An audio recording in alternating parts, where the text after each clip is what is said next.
need that sports encyclopedia. We West Steve Kim. Got Trent in the cut. What are you? He's the best. He's a master motivator. I'm a master motivator. I ain't no regular ass motivator. I'm a fucking master. Coaches tried to make practice so hard that the game was less intrusive. Like they coached you that way. Like people think, well, they were just yelling. No, they were trying to put you under stress and put you in under duress so that when you got in the game, you could mentally handle adversity. If you go through JUCO and you make it out of JUCO, you can make it anywhere. I respect the hell out of you to see that you're doing what you're doing and still doing what you're doing for real, the way you do it, man. From day one, you had the same enthusiasm. You keep the same enthusiasm, and it's fucking contagious. In my opinion, I think Shedeur Sanders is the best deep ball in college football. I don't think Can you just say something nice about Shedeur Sanders? I love talking ball. It's nice to connect with guys that are like-minded and just are real and genuine. And I proudly stand up next to you all. God bless America. You said belt to ass, T-Red. You got the belt around you.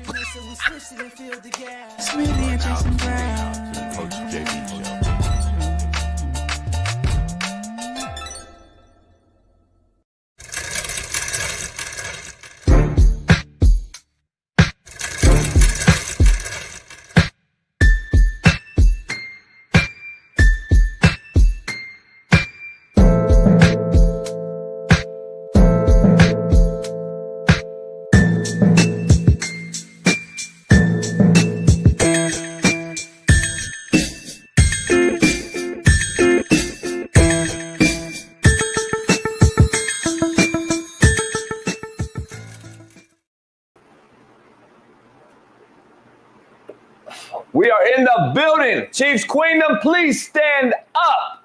Where are you at? Oh my goodness, what a day to have a great day. It's a great day to have one. We are live in the building. It is Merciless Monday. I'm taking no mercy. Wearing a Chiefs Queendom shirt for all my Chiefs Queendom fans because the Queendom has fallen and it can't get up. It won't get up. It ain't going to get up. Ever. On the realest show on Planet ERF. Pound that like, subscribe, become a member. We are live in the building on a Monday. I'm off of no sleep, a fifth of yak, 20 cigars. The homies are still here in the house, loaded. Bailey's on the ones and twos in the building live. That's right. Bailey's here live. Smitty barely made it home. We don't even know his condition. We're going to find out. But guess what? The realest people show up on the realest show when it matters most. It's the realest show on planet Earth. And we said we got to give the people what they want. Smitty, I had to beg Smitty to do a show today. Fuck. I wanted to do a show no matter what. And Smitty was like, no, we got to take a week off. We got to take some time off. He wanted to go to like Arizona and all kind of old shit. And I was like, man. So we'll let him explain that. But we're going to dive into it, man, on the realest show. We got a lot to discuss. And we're starting off with the Super Bowl that the Chiefs Queendom fan base may want to forget forever. So let me give you a little context. This is what we call a good old-fashioned ass-whipping contest. The Chiefs got beat up front without any pressure, and Mahomes had flashbacks of Tom Brady, the real GOAT, and the Buccaneer front four from just a few years ago. Can you honestly, as Chiefs Queendom fans today, KCBD, and all you fucking Queendom fans, can you please honestly be real today?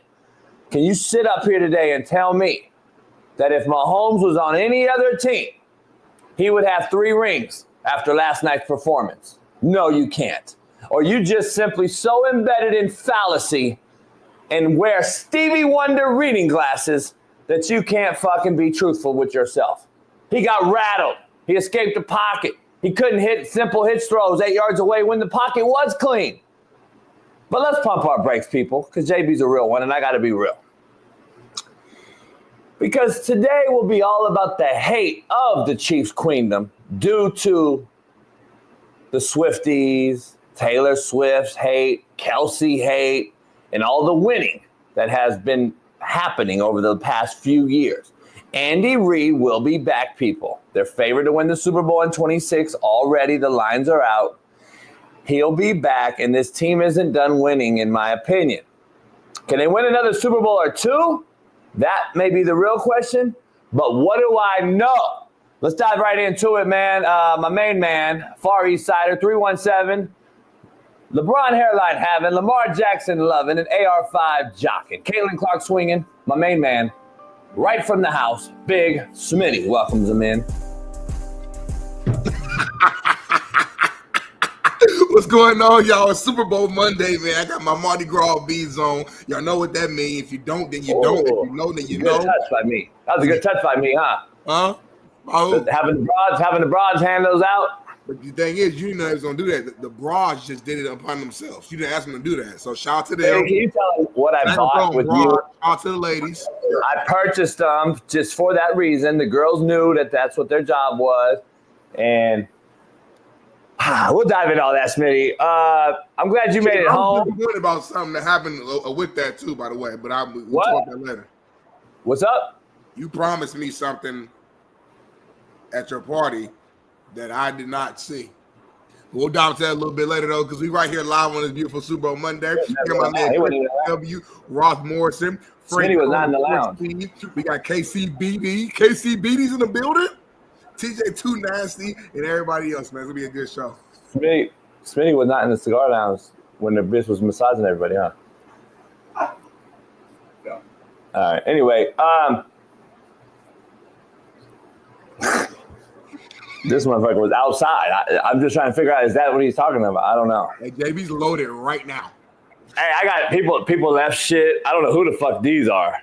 God damn, I can see the future with these motherfuckers. Who the fuck were these? Hey, Smitty, this house, I'm just telling you, Consuela and them are going to they're going to be hot at me today. Ruben, over here in the corner, he's going to have to help her to make sure that, you know, the ice don't come and fucking scoop anyone up. He's going to have to help Consuela and them. Because we got a lot of house to clean here, Smitty, because you left a lot of mess yourself out in the backyard. I got to go figure that out. Yeah. There's tables everywhere. Man. So you didn't want to do a show today. I begged you because you wanted to go to Arizona or something. Factor Cap. Now we got to do a show. Factor Cap, Bailey. What? Factor Cap, Bailey. Fact. Now we got a real show. That's crazy. Chad, I'm going to tell you what really happened. I didn't even know that not doing the show today was even an option. You always do a show after Super Bowl Sunday. So I'm in the backyard. I'm eating my tacos. I'm on my sixth Paloma. Me and Steve Kim, my homie Julian, we all talking. JB walks up. He falling around and shit. Smitty, my Twitter's blowing up, homie. We might have to do a show tomorrow. Steve Kim said, well, wait a damn minute. Of course you do a show tomorrow. Are you a serious program? Are you a serious show? Come on, JB. Of course you're doing a show tomorrow, Jason. What the fuck? Even Steve, that's word for word what Steve Kim said. So now we're here because of my efforts, Steve Kim's efforts, because JB was the one that was going to Arizona. Y'all know I don't even go to Arizona. Jason was going to Arizona this morning, and I begged him for a show today. And now we're here. So chat, everybody, all my haters, all my lovers, you're welcome. And that's the fact, homie. I watched the O.J. Simpson documentary on Netflix. Why? I usually don't watch Netflix because it's gay.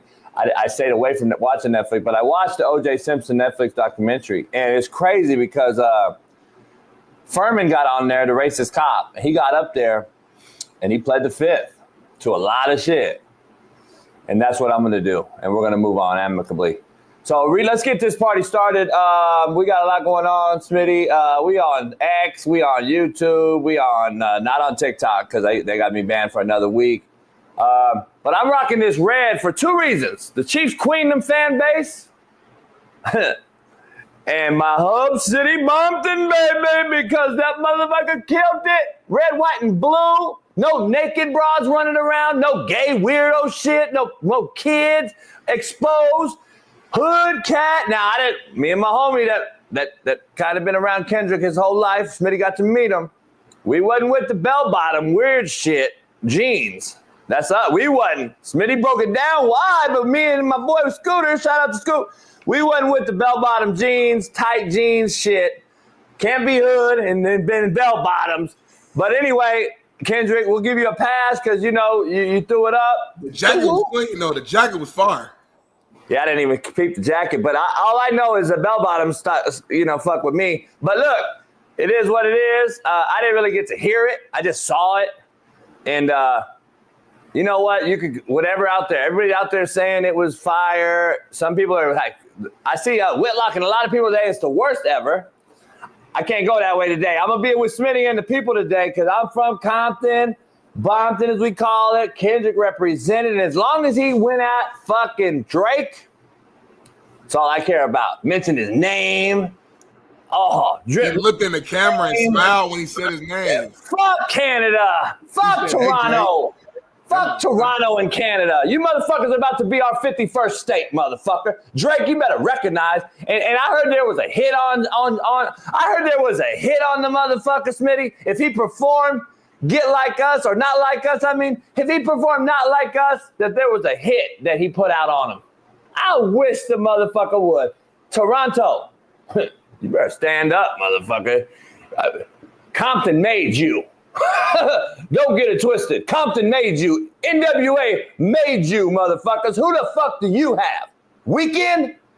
Get your motherfucking weirdo asses up out of here. They got Drake. Compton That's who they got, homie. That's their guy. Compton in the house, Jay Earn. Compton in the house, Jay Earn. Without a doubt. It's Compton in the house. Without a doubt. So, real shit, Smitty. So, let's take the Kendrick part out of it. Yep. Just excuse yourself, like try to just go straight down there. Was the halftime performance shitty? Because I didn't, you know me, I'm hosting, Smitty. Yeah. It was a bigger party than I expected, I think. I don't know. Maybe not. Maybe that's what I wanted. That's what I wanted. I don't know. But, I mean, I spent about 2 mortgages on the motherfucker. All I know is, oh, God, I need to borrow something today. All I know is, was it shitty?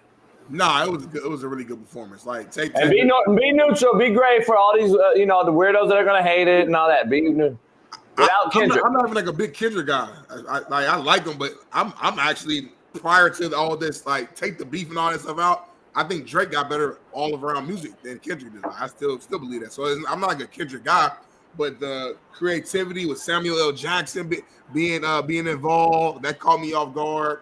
Having Serena there, Crip walking was dope. Having the field, I saw a video breaking it down. The field and like the stage setup was like a game controller. They have the X, the triangle, the square, and the circle to kind of be like the actual PS5 controller. It was real like a gamified experience. They had the dancers.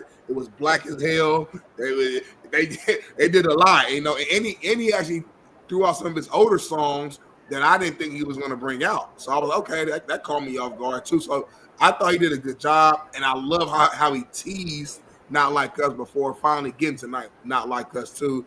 Looking in the camera, smiling. The performance was good. So I think it was a good performance for sure. Now I'm not gonna go as far as say it's like the top 5 because we didn't see some all-time great performances with Michael Jackson and Prince, Beyonce a couple years ago. I mean, Janet Jackson, Justin Timberlake, of course. So the list goes on, but that was a Super Bowl performance, and I thought he did a good job. So I think the hate is coming today from everyone that likes Drake. All you weirdo fucking Drake dick rider fan sexuals, I think is who's defending the fact that Kendrick was ass, the halftime party was ass, because y'all defend Drake. That's all the haters right now are fucking Drake dick riders, and they're talking about it's garbage. That's the number one hate. Let's be honest. Just like the Kansas City Chiefs Queendom fan base right now, all the ones that hate the Chiefs are hating it because of the Swifties, the Kelseys, all the outside noise. They won't talk about the last 2 Super Bowls the Chiefs just won. I'm just keeping it real. You got to be honest. Winning is contagious. Unfortunately, so is losing. And that's just is what it is. You cats are always about the now. Always want the now. Always want what's now, what's happening now, blah, blah, blah. Now the Chiefs lose, and they're going to have premonitions of the Buccaneers front 4 from 4 years ago when they got to Mahomes with front 4 pressure. No, they didn't have to bring no added pressure. Played coverage. Mahomes struggled in the pocket. That is exactly what Fangio did last night. I mean, I don't think anybody expected it to be a blowout like that. Andy Reid being shut out through 3 almost quarters. But I think the hate is coming from all the other shit that social media shows you. Right. And that's what I think the Chiefs queendom or the Chiefs fans right now, and the ones that hate those fans are out here doing. That's not the queen. Out coach Andy Reid. Say it again. Coach Fangio out coached Andy Reid last night, and we got to say that. And I love Andy Reid, but if the Chiefs would have won, we would have been praising him as we should. But he got out coached, and then vice versa. Say we won't. I know you were nervous all week long. Is Kellen Moore locked in? Is he focused? He's already hiring his staff for the Saints and all this and the third. Kellen Moore had a great offensive plan. He stuck to it. Even though Saquon didn't have a big game, he kept going to the run game because as a coach, you just have to run. You have to do it to make the defense stay honest, and you have to keep giving to the horse who got you there. And I thought he called a great game. I thought both coaches on the Eagles side, both coordinators, out-coached the coordinators on the Chiefs side. Point blank period. Shout out to Vincent Conrad. He came over last night. Conrad, my bad. Vince came through the house last night. Got to meet Smitty. Shout out to OG Vince. Took the trip out here. Him and Chris pulled up from the chat. Him and Cheer Chris from the chat pulled up, as real ones do. Smitty, I got a twofold on this thing that you just said. Number one, the coordinators. Here's the thing. When coordinators are doing well, it comes to our conversation we got into a heated debate about last week. Let me fix this. About the GOAT needing to be the GOAT, right? Yep. Quarterback. Like, did you ever in your career or in your life that watched Super Bowls ever see Tom Brady have a game like that? No, never. Did you ever see Montana, if you've ever looked back? Have you ever seen Aikman? Have you ever seen Elway? Even though the stats weren't great. Right. Last year, I set up on this show and said Mahomes' 300 yards is cool. His first 300-yard Super Bowl. It's cool. But it wasn't great last year either. They were down 11 against the Niners. He really wasn't playing well. He hadn't played well in any of those 4 Super Bowls, in my opinion. Last night showed when Andy Reid's play calling is getting schematically defended by Fangio and a front 7 that is superior to the Chiefs' front 5. Yeah. And running back and tight end. We'll get to Kelsey in a minute. When that happens, Smitty, the quarterback that is supposedly your GOAT needs to show you that he's the GOAT. Yeah. And not sit around panic-stricken looking like he just fucking lost his doggy and was running around, escaping the pocket early, didn't have to leave the pocket early, and did things that you just don't see in the regular season because guess what? The AFC West has been shit for the last 8 years. And just like Tom Brady, I'm trying to defend both sides here to be real on the realest show. Tom Brady, I said for years, benefited from having the shittiest conference in the AFC East for 20 years. But when they played big-time front 7s in the Super Bowl, in the playoffs, when Tom Brady would lose to a Colts Peyton Manning or Ben Roethlisberger Pittsburgh or somebody like that, who they didn't play in their normal AFC East shitty conference, they got exposed from time to time, even though they won all those Super Bowls. Still, when they played a superior front that can play coverage, that was Tom Brady's kryptonite. This is Mahomes' kryptonite. Very similar. But Tom Brady never, even in a loss, looked like that. Mahomes threw for 450, 500 yards and lost. This did not look – this is who Mahomes is. And I'm the only one standing on that hill. I'll continue to do so. You can all call me whatever, but when I die, remember, ass up, face down, motherfuckers, with a Chiefs Queendom shirt on, and y'all will sit here and tell me, damn, if Mahomes really was on another team, would he do anything that he's done so far? That's all I want you to ask. That's all I want you motherfuckers to ask me, because I want to dive right into the poll question before the quote of the day. Let's do it. Man, and that's real. Is the poll question, if Patrick Mahomes was on any other team, Smitty, would he still have 3 rings after last night's performance? I gotta keep it say funky. no. Be real. Keep it real. I got to say no, not 3 rings. depending on where he landed, maybe one. Depending if he landed on like a really good team, the Niners somehow over the last couple of years, or the Ravens, one of these like powerhouse teams. But to say 3, nah, because too many things have went in his favor over those 3 years. You know what I'm saying? A lot of times these other teams are beating themselves. Like you just mentioned, I believe every single time he's been in the Super Bowl, he's been down. And whether it's because it's bad calls on the coordinator side from a Shanahan, or it's a referees assisting, or just amazing coaching from Andy Reid and Spags, there's always been a lot of stuff that goes in his favor. Now, again, it's not his fault. That's what they're supposed to do. That's their job. But still, context matters. Last night, when things don't fall your way, when refs aren't really assisting you as much, when Andy Reid's offense is getting locked up, like you said, JB, we got to count on who? The $1 billion contract quarterback, Patrick Mahomes, and he started getting hit, and he got shook. He got shook. Even times when he wasn't getting pressured, he wasn't getting hit. He was just rushing. So many times where him and Kelsey was not on the same page because Mahomes was getting the ball out way too quick and throwing it behind him and throwing it low. He was shook, and I get no quarterback likes pressure. Put it in there. Even Brady sometimes, you got pressure on him. We see him not be exactly the same. We get all that, of course. But Mahomes looked like Caleb Williams last night. He was running all around the field, throwing the ball just sporadically anywhere. The 2 picks he threw was bad. One on being a pick 6 to the rookie. Shout out to Cooper DeJean, man. The white boy got a pick 6 on his birthday. Patrick Mahomes looked like Caleb Williams last night, man. I could not see we had 3 rings being somewhere else. Before we get speaking of what you just said, before we get to that, everyone that says he would have these rings are delusional. You're delusional. Not 3. I don't think he would have any. He would be on like the 49ers, for example, with Debo and Trent Williams. I think that's a team that I can see them getting 1 at least with that team.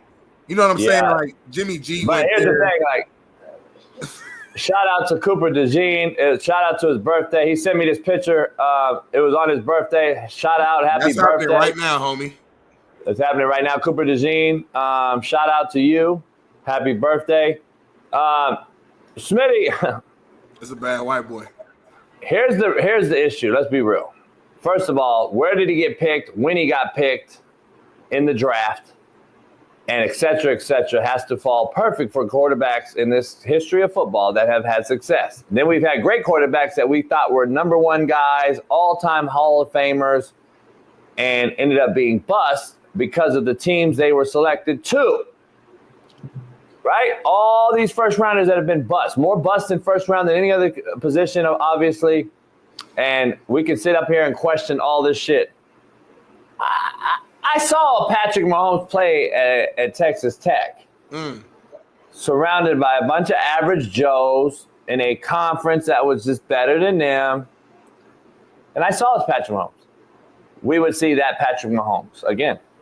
I don't know why people forget where he was drafted, when he was drafted, and then what has happened since he got drafted. After backing up Alex Smith, Mahomes sees something special in him, because you can be special and have some special fucking qualities, but you can also lack certain qualities that are in the GOAT conversation that we keep throwing out there. And I just have never seen it. I told you guys he had to win 3 in a row to even be in the conversation, which I still was kind of hesitant about. But I know I was going to take so much backlash from the fucking Twitter gurus and all the fucking fanboys that I had to say, all right, if they win 3 in a row, and I've given him his kudos. I said he plays through injury. I said he deals with a lot of off-the-field shit. He's got to deal with all these other issues. I give him a lot of credit. But it's still, to Smitty's point, 2 things can be true. He could very well be the most overrated quarterback in the history of the game. And he can also win Super Bowls in the very perfect scenario that he's in Kansas City with Andy Reid. 2 things can be true, unfortunately. That's just honest. He is fucking overrated as shit. My eyes work. I see a guy in the pocket when it is clean and rushes a hitch ball because the pocket wasn't clean the last 3 plays, and now he thinks it's not clean when it is, and then he rushes shit. because he's gotten ghost in his head and he thinks that he's going to get hit and he's escaping the pocket all night long that he did. The pick in the end zone, the other pick. This is what he does. Go look at the history of Patrick Mahomes when he struggles. Does he not throw multiple picks in a game? And what was he? 10 for 20 for 80 yards and 2 picks at one point? But when I say it, I'm the hated one. I'm here for it. I want to keep being that guy. And I picked the Chiefs to three-peat. I picked the Chiefs to three-peat last night. I wanted them to win. Because you know why? The Eagles are the new Chiefs. Explain that. Explain that, homie. The Eagles fan base are the biggest fucking delusional weirdo fucks. They wild, though. Overtaking the Chiefs Queendom fan base. Those two fan bases last night, in my opinion, I would have loved to even just fucking drop a Kelsey bomb right over the motherfucking stadium. Both fan bases are the worst fan bases in the history of football. The history of football. The Eagles' weirdo-ass fan base. By the way, you Eagles fans, you're the fucking most weird-ass, fucking hard-up, weird fucking shitbird fans. You were going to burn Philly down last night if you won. You were going to burn Philly down last night if you fucking lost. You fucking weirdo fans. Chiefs Queendom fans, you guys are just fucking a bunch of weirdos. You need all these different outside fucking, you need Swifties, Kelsey's porn mustache, fucking his brother to show up naked drinking a Bud Light. You need all this weird shit to go into effect for your fan base. The Eagles fan base, they get together, Smitty, before whether we lose or win, we're going to go fucking burn down the fucking Rocky statue. Like, these motherfuckers are weird, homie. It's wild, though. They OD. So I could give a fuck less, but the reason I'm saying that, Smitty, because the fucking Eagles are my new, what we call it, troll fan base. And I want all the Eagles. I want the Eagle hate now. And now I'm going after the Eagles. Well, since we're talking about fan hate, I put out a tweet last night. I said the Chiefs dynasty is over. And I just left Twitter. I left X. Came back a couple hours later and I looked at my shit. I don't know where it's at now. At that point in time that I saw it, it was almost like 100,000 like views at that point. And I was just scrolling through the comments. Man, they were pissed at me. They was calling me all types of bitches and hoes and clowns and this and that. And you stupid. And they were hurt by just saying the Chiefs dynasty is over. But I mean it. I mean it. I don't see this team, this current formation of the Chiefs, winning another ring. They may go on a 10-year drought, a la Tom Brady. People forget the GOAT, Tom Brady, won what? First 3 rings, I believe, maybe 4. I think first 2 or 3 actually. And the Patriots went on a 10-year drought of not winning a ring. I think people forget. Then he came back and then won some more. So I'm not gonna say Mahomes will never get another ring. Period. I'm saying this team, as constructed, like this core of Chris Jones, Andy Reid, Travis Kelce, and Taylor Swift, Patrick Mahomes, like this Spags, like this core, I think it's a wrap. I don't see them winning another Super Bowl no more. I'm not gonna lie. Now, unless people been throwing out rumors of them getting Tyreek Hill and them picking up this, I just don't think. I think the Eagles showed us the formula of how to beat the Chiefs. Bring pressure internally with your front four on Mahomes, and he's going to panic. He's going to panic. That's what's going to happen. Let me ask you. Let me interrupt you to ask you this. If Andy Reid, he said he's coming back next year. I'm glad he is. The football needs Andy Reid's. He's coming back. But when he retires, we're going to sit here and talk about the absolute bottom fell out of the Chiefs Queendom. And Kansas City Chiefs will be the Kansas City Chiefs of old. You'll have a new AFC West champ every year. It will be the Chargers, whatever Pete Carroll could do with the Raiders, Denver, who knows. But they're clearly catching up. Even though it's crazy to say they only lost 1 real game. They tanked the last game. Who cares? They went on a run again in the playoffs, get to another Super Bowl. So it sounds asinine to sit here and bash the Chiefs. I'm not going to do that because they're fucking winning. I'm a coach. And I respect the game, and I know how hard it is to go win 1 game, a little less fucking 15 a year, and win a Super Bowl, okay? So I'm not going to ever disrespect the process that the Chiefs have gone through to be where they are. But if I were to ask you, if Andy Reid disappears tomorrow, And Mahomes obviously stays. He's only year 8. He's probably got another 8 in him. And they don't win again. And they look horrible again. Are we not sitting here having the same conversation as the poll question right now? If Mahomes was on any other team, would he ever win a Super Bowl or have this many? No. And it's going to show you when Andy Reid retires. I'm just telling you, you guys always bring up the Eagles fact that he didn't win a Super Bowl with the Eagles.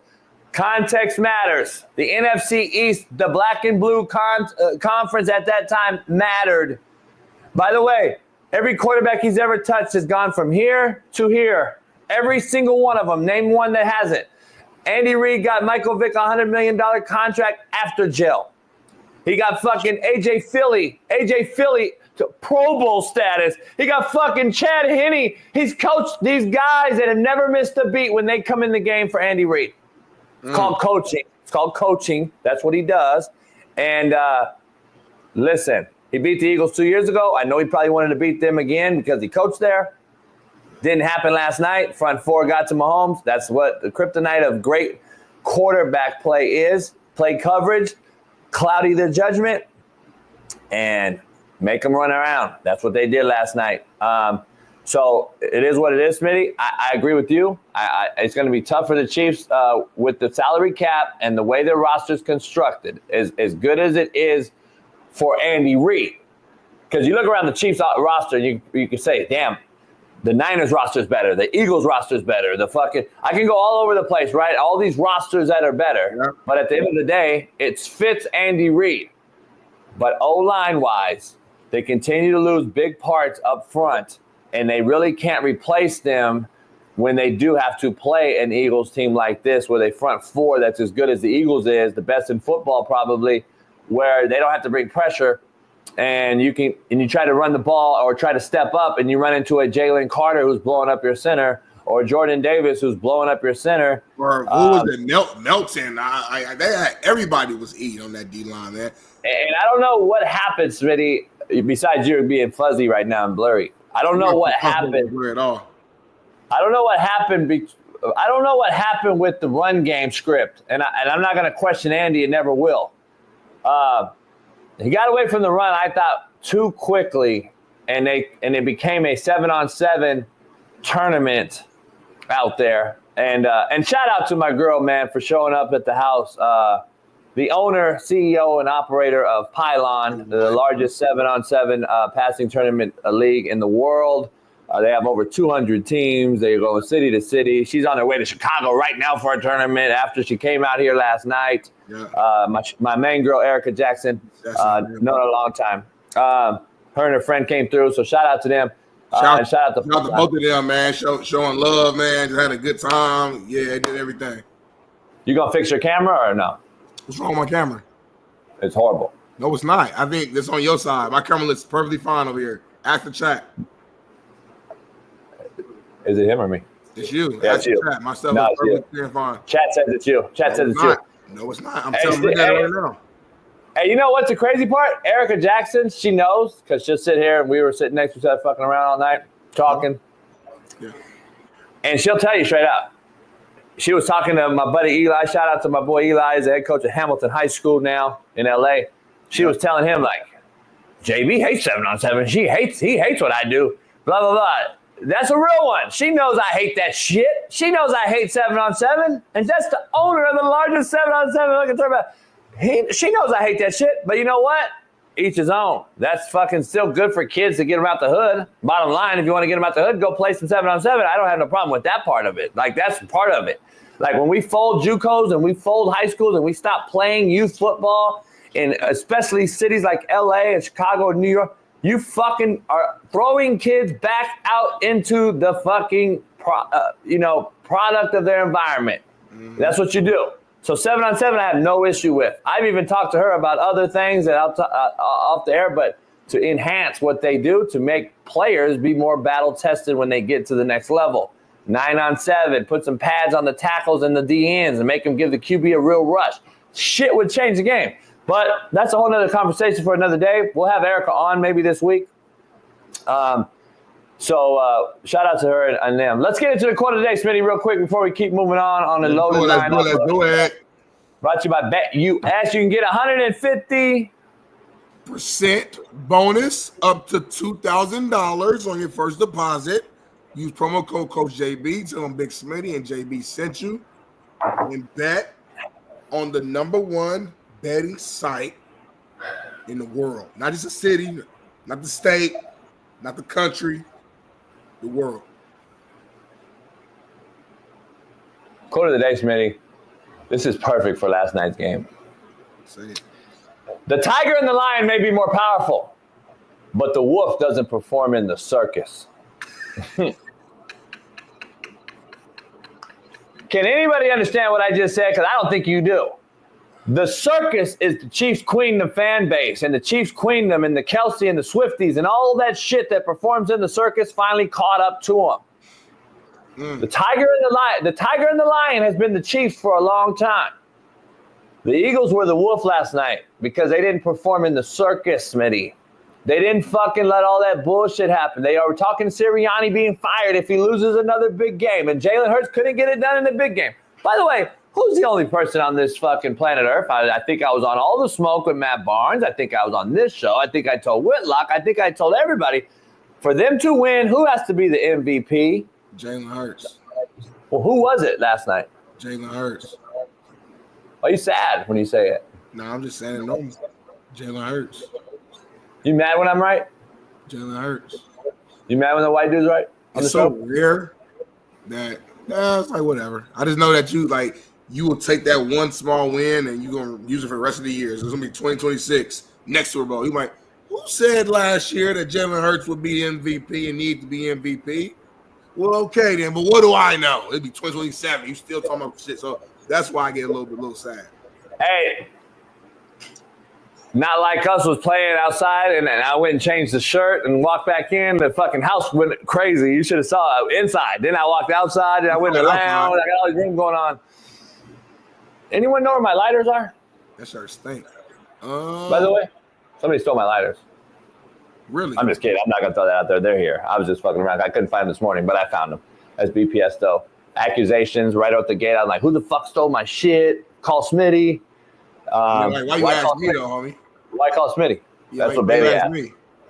Bailey asked, why call Smitty? I'm like, you know why? That shirt smells like hell right now. I know it. Shirt smells bomb. Shirt smells bomb. You had it on all night. It stinks. You've been drinking. Not all night. I changed shirt. Remember, I wasn't wearing this shirt. Then I changed it. Yeah, but you changed it like, what? It was like halftime. So I'm seeing you having it on since halftime. I don't even think it was halftime, was it? Like third, fourth quarter. Third, fourth quarter. The house erupted like it was a halftime show. Like I had a halftime show going on.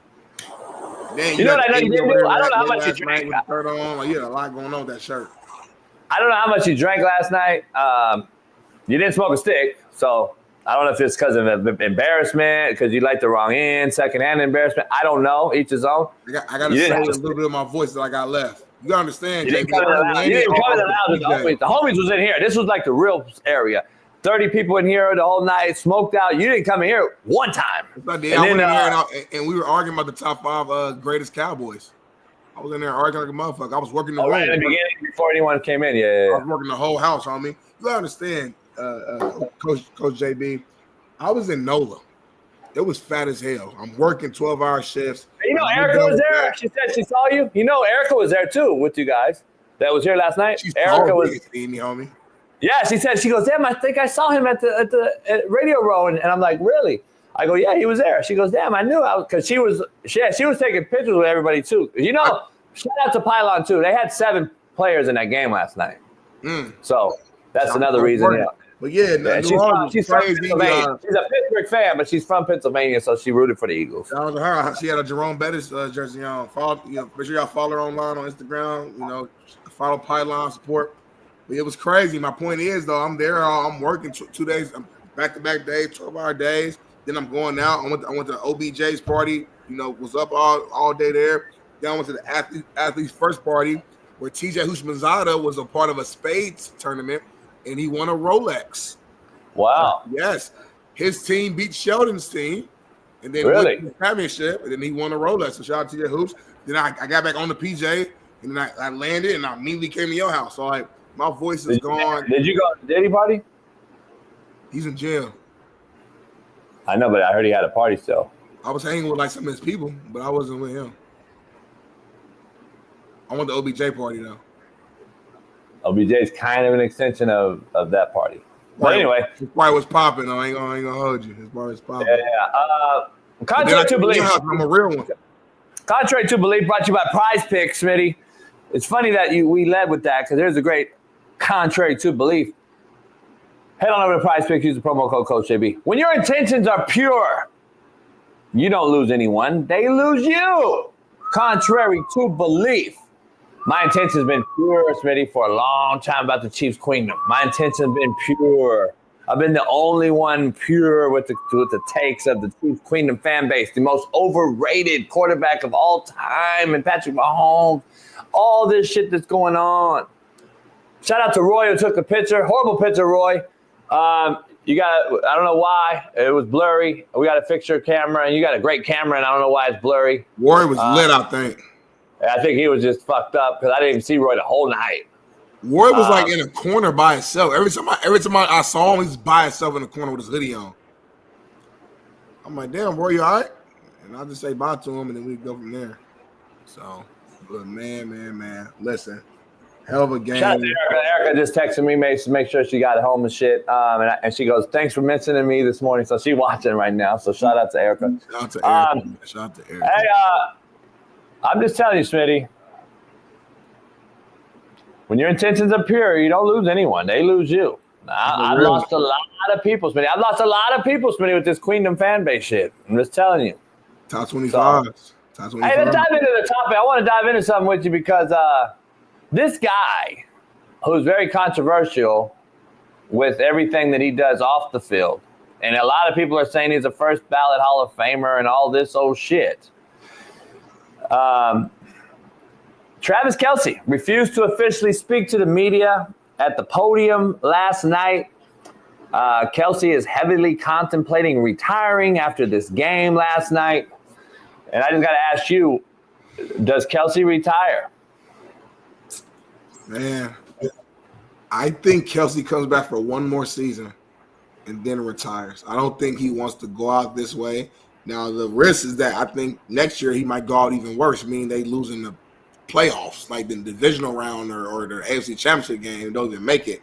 But I think his competitive fire, he's going to want to give it one more go, try to get one more ring before he calls it. But he had what was it, like 3 catches last night?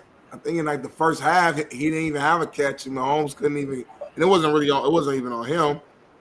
Mahomes couldn't even get the ball to him. I mean, it was a couple times where he's open and then Mahomes just threw bad balls. And it is what it is. But I don't think he retires right now. I think he comes back for one more season and then he calls it. I got to be honest, man. I don't know how to say this, but like, again, if he wasn't on the Chiefs, is he this hyped up? Nah, Kelce nice for real. No, like I don't. Nah, yeah, that's where I got. I'm not a Kelce guy. No, I'm not a Kelce guy. He's older now, whatever. But no, Kelce for real is like for real. Hands, speed, wiggle, getting open.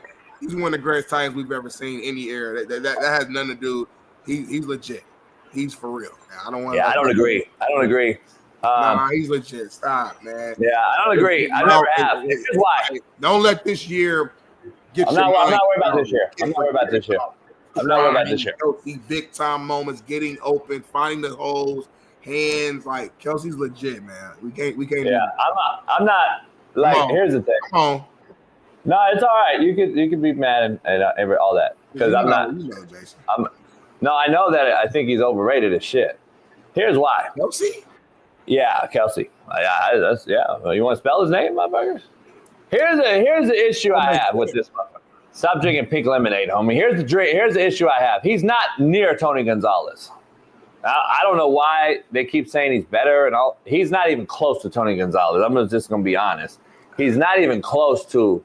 I can name fucking 10 tight ends that I would take all day, every day. And here's why, though. Let me give you my rationale. It's not just because he had a bad night. I'm not going to talk about what he did last night, as we all love to do.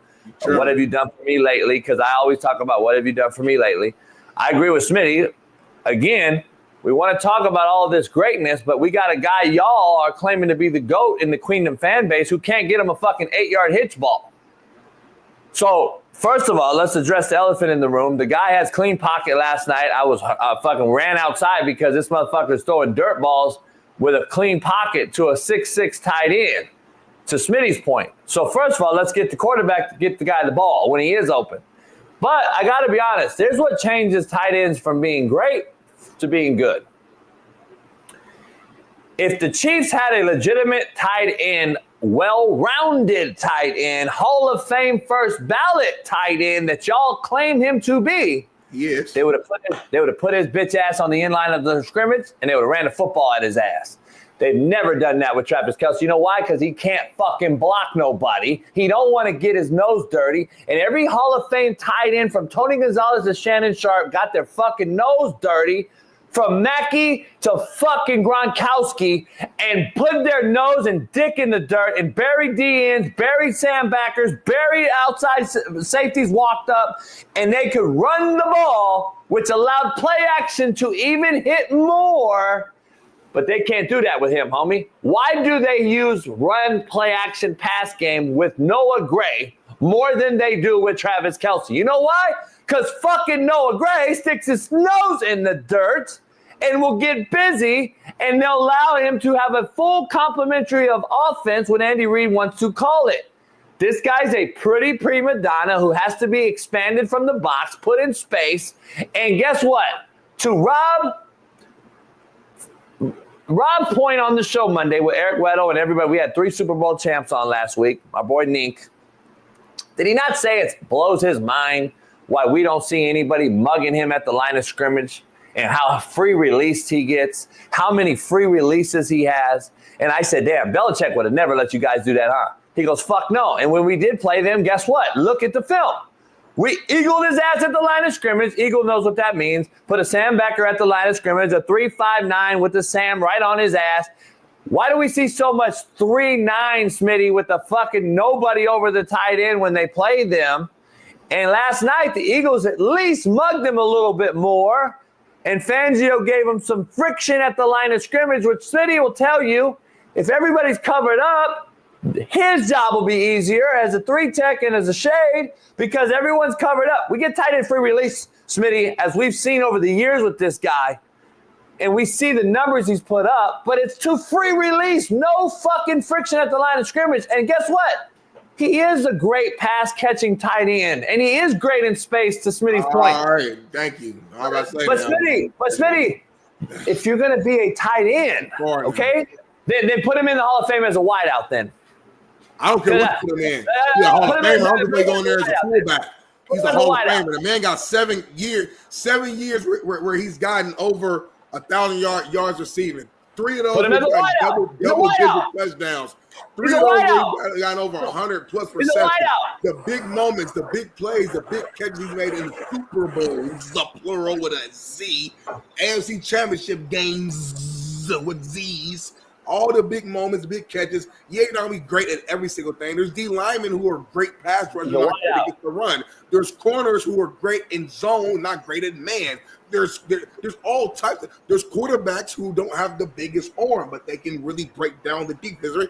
There's going to be a flaw in everything. Tony Gonzalez wasn't some guy who was just blocking the hell out of everybody. You put him on the end, he's going to do his thing. He wasn't no Shannon Sharp when it came to blocking. You're capping. Everybody's got levels. I'm not saying Kelce's the greats his tight end, but he's one of the greats. That's a fact. It's what it is. You're capping. Are you capping right now? Because you just said Tony Gonzalez didn't block the end of the line of scrimmage. I didn't say that. He's one of the best blocking tight ends of all time. You must be a smoking crack, homie. By the way, you just pointed out a great wide receiver. Thank you. Kelce is a great wide receiver. Thank you for mentioning that. But again, if he could block at the line of scrimmage, they would have used him at the line of scrimmage, and he would have made this offense well-rounded last night, and they wouldn't have had to put him in. So the Chiefs' offense for the last 7+ years, whatever, has been one of the best offenses typically year in and year out. And we give credit to who? Andy Reid, right? Either give it to Andy Reid or you give it to Mahomes or whatever. But usually we give it to Andy Reid. So now the offense has a bad night. And instead of you pointing the finger at Andy Reid, who I know you love, I do too, but I know you love, and you as a coach always want to put a soft landing and cushion for coaches. I get it. But instead of you right now being real and just saying that Andy Reid got outcoached tremendously by the other side. You want to blame Travis Kelce for not being able to block and being on the end line because you think that would have changed something tremendously. No, that's not what I said at all. You ain't I didn't never say that said at that all. in 7 damn years. You reaching right didn't say now, that at all. homie. You reaching right I now, didn't say homie. that. At the end of the day, the Eagles were more physical than the Chiefs. Number one, number two. Let's call it what it is. All year long, one thing we both been agreeing on: the Chiefs has looked bad all year, but they found a way to win, and it finally bit them in the ass in the biggest game, the biggest moment. This has been the Chiefs all year long, except early in the season, for whatever reason, a call goes here. A play goes here. The team they're playing against just beats themselves, does something stupid, turnover, penalty, whatever the case may be, and the Chiefs end up winning the game. But in the biggest game, the biggest moment, all that bad play all year long finally showed up, and it was built to ass, as T. Rich likes to say. So we're not about Let to me blame belt to Travis ass you real not quick. being on the blog and all that. We ain't never cared about that, especially in this era. Let me belt to ask you real quick. So hold on, let me get this straight. So now that we have another bad, underperforming Super Bowl by the so-called GOAT, Patrick Mahomes, and all the dick riders out here who swear he's the best, now we want to blame Andy Reid. let me get this clear. So now all of a sudden we want to blame Andy Reid, but every year they've won in all these games, you've been praising Mahomes over Andy Reid. Am I correct here? No. Yeah, you have. Yeah. Patrick Mahomes is the greatest. Patrick Mahomes is the greatest. Every fucking media tabloid, Patrick Mahomes. I'm not every media tabloid. Now all of a sudden, he can't hit water if he fell out of a fucking boat butt naked in Alaska. And he got exposed on the largest stage again. It's Andy Reid's fault when he says, hey, there's going to be a hitch ball by fucking Kelce. He's going to be wide open. Hit him in the chest. This motherfucker skip balls one to him, and now it's Andy Reid's fault. And then I said, hey, Andy Reid, hey, guys, Pat, I'm telling you, you're going to have the corner wide open to Kelce, okay? Don't underthrow it. It'll be a pick six. Underthrow, pick six. It's fucking Andy Reid's fault now. Now, all of a sudden, it's Andy Reid's fault. I love how we move it for Patrick Mahomes. It doesn't matter what we do. Patrick Mahomes is going to be saved every single time, and it's so easy to blame the old coach who's now sitting there because he saved this motherfucker for, I don't know how, put your hand down, Darnell Smith. And then all of a sudden now, we want to fucking blame Andy Reid when his fucking so-called GOAT quarterback looks like the guy I've said he's always been. The most overrated motherfucker ever. But now it's Andy Reid's fault. Got it. Go ahead, Smitty. You can talk now, Darnell. Did I not, 30 minutes ago, matter of fact, 32 minutes ago, say that Patrick Mahomes looked like Caleb Williams last night? Yes or no? Fact or cap? You did say that. You did say that. Okay, so when you say y'all or not criticizing Patrick Mahomes, make sure you leave me out of it. I'm not all the media outlets. I'm Darnell Smith. They call me Big Smitty on this show. So refer to me as that when you're talking about me. Be specific on me. I don't care about what ESPN is doing and CBS and NBC. We're talking about the Coach JB show with Big Smitty. That's me. And that's what I said. I can point to K1. That's number one. Number two, you can't give Andy Reid all the praise, what you do when they win the game. You give Mahomes nothing. Every single win they had is because of the scheme and system and play calling and everything that Andy Reid does when they win. So when they lose, you tell me the head coach gets no blame at all. So Andy Reid, he only can get praise. He's void of any blame. He's so great that he can shit on it. He can have a bad game. Nothing goes to him. Cap off. Fact. All right. Oh. And that shows the extreme bias you have for coaches because you're a coach, homie. And I'm done. You there? You hear me? Yeah, I've been hearing you. Yeah, fact. Andy Reid, yes, fact. It's all on Mahomes because he's the GOAT. He's the guy that gets put in the Hall of Fame. He's the one that got $500 million. Andy Reid was the GOAT too. They're saying Reid might be better than Belichick, homie. Did he get $500 million? Something like that. Okay. So here's the reason. Never Andy Reid's fault because Mahomes is the savior to y'all. Not you, but Chiefs Queendom. He's the savior. It's not Andy Reid ever. Andy Reid has literally, let's break this down real quick before we take a commercial break on a loaded lineup, loaded show Monday. Matt McChesney will join us after this commercial break. Smitty, this guy has been in what I say is what? Do you remember anything particular that I use? I've said it on Whitlock. I've said it on a lot of people at Kansas City fucking radio show hung up on me because I told them that Mahomes. Huh? Gimmicky system. Thank you, Smitty. You listen. You finally listen. You don't just hear. You actually listen this time because you got 2 ears and 1 mouth. Big mouth, but you got 2 ears and 1 big mouth. Here's the thing. If it's in a gimmicky system that allows Andy Reid to run a gimmicky system because he knows his gimmicky quarterback has to be in a gimmicky system for them to have success. So when the gimmicky quarterback in the gimmicky system that was derived for the gimmicky quarterback to succeed, and he actually is shitty like he was again last night, the gimmicky system doesn't work for the gimmicky quarterback, and then the gimmicky quarterback again is now what? Overrated. And that's why Andy Reid can never take the blame because he's taken the gimmicky quarterback in a gimmicky system to become the best gimmick in the NFL. I need to rewind that, homie, and just fucking clip it. I don't know. Just send it to everybody because I'm just saying that's got to be one of the coldest lines ever. Maybe Andy Reid needs to change his gimmick. That might be what I call it, Darnell. Andy Reid should have changed his gimmick in the game. Adapt or die, homie. It wasn't working. Figure it out. Why the hell? The D-line was destroying the Chiefs O-line all damn day. And they didn't until like the late in the third quarter. They didn't move Mahomes out the pocket till late in the third quarter. They ain't doing no sprint out till late in the third. At that point, the game was over, homie. The game was over at that point. They didn't bring no pressures. It was all front four getting in that backfield. Should have been doing sprint out, bootleg, nakeds, making the D-line run. They get to the third quarter, homie. The game was over. Maybe the gimmicky guy should have got the ball and saw Kelsey and fucking stood in there and drilled him like I could have did. Maybe, though, you're right. Maybe fucking Andy fucked up. You know why? Why? Maybe the gimmicky fuck Mahomes should have shoveled the motherfucker to Kelsey because that seemed to be his best pass last night. Maybe he has to do some weirdo fucking gimmick shovel shit or underhand shit and that so-called made him the GOAT. Maybe if he did that, he would have completed the 8-yard hitch ball that an alpha quarterback throws like this. He maybe had to go or do some weird shit. Maybe that's what you guys think is GOAT. I mean, mediocrity is the new excellence. Maybe it is. Hold on. You always praise Mahomes for fighting through injuries, playing through every situation. Never said now, but now you're talking about his manhood, saying what a real man would do. Come on, JB, you backstepping, homie. Pick a lane, homie. What side are you on?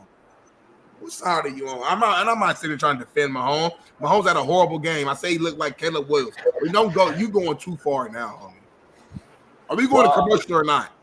Yeah, we got to take a 2-minute commercial real quick. Commercial right now, Bailey. And we got Matt McChesney. We got Matt McChesney to talk about this very thing.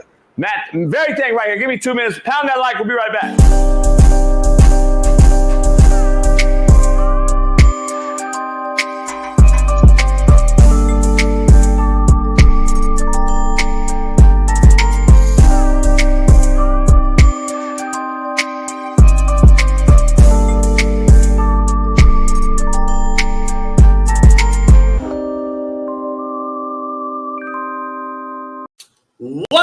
What up, man? This is a proud new sponsor of the Coach JB Show with Big Smitty, and it is First Round Performance. Yeah. Make sure you head on over to firstroundperformance.com.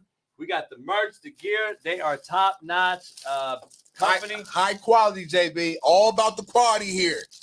Workout gear, exclusive gear. What's that right there, JB? By the way, nobody else in the country or the world has this short right here. You can put this short on. It helps your back. It helps your hamstrings, helps your quads as you work out. What? You can wear these right underneath your workout shorts or what have you. It's kind of like a girdle, but very, very comfortable. Shorts Against Syndrome. It's SAFS. Go head on over there and check it out. First Round Performance. JB, they got workout bands. They got ankle weights. What's this? What's in that box? Kind of it's our first time seeing this. What's this? I'm nervous. What's that? A 40-yard dash electric timer. You can go get your workout on with the light and the strobe and the whole deal. Firstroundperformance.com. Oh, you just turned it on, JB. Bam. You want that smoke? Go check it out. I know you ain't trying to race me, I might JB. race Smitty and smoke him. You ain't trying to race me. You scared of that life. Yeah, this is the real deal. You guys got to go check it out. FirstRoundPerformance.com. Head on over there. Proud new sponsor of the Coach JB Show. Nice, JB. With Big Smitty. And oh, this is mine, right? hell yeah. Listen, their premium gear, including the revolutionary SAFS shorts I just showed you, are expertly designed by a leading orthopedic surgeon to align your hips and relieve your pain. It is trusted by athletes and active individuals alike, whether you are pushing your limits with their high-quality resistance bands, as Smitty just showed you, or boosting recovery with the powerful dual-spectrum red light therapy devices that I just showed you. First Round Performance delivers the tools needed to stay at the top of your game. Whether aiming for peak performance or simply wanting to live pain-free, they've got you covered. Visit FirstRoundPerformance.com or shop on Amazon today. They just launched their AmazonStore.com, their Amazon store. This is out there, First Round Performance on Amazon. And so go help them out and grab some performance gear today. And please feel free to reach out to us if you have any questions. Yes, sir. Go First Round. Go First Round, baby. The promo code will be Coach JB. So check that out and head on over there today. Get right, baby. First Round, the highest quality. First Round Performance. Go get you some merch. Ooh, I like this shirt. I like this shirt, JB. Peace. Peace.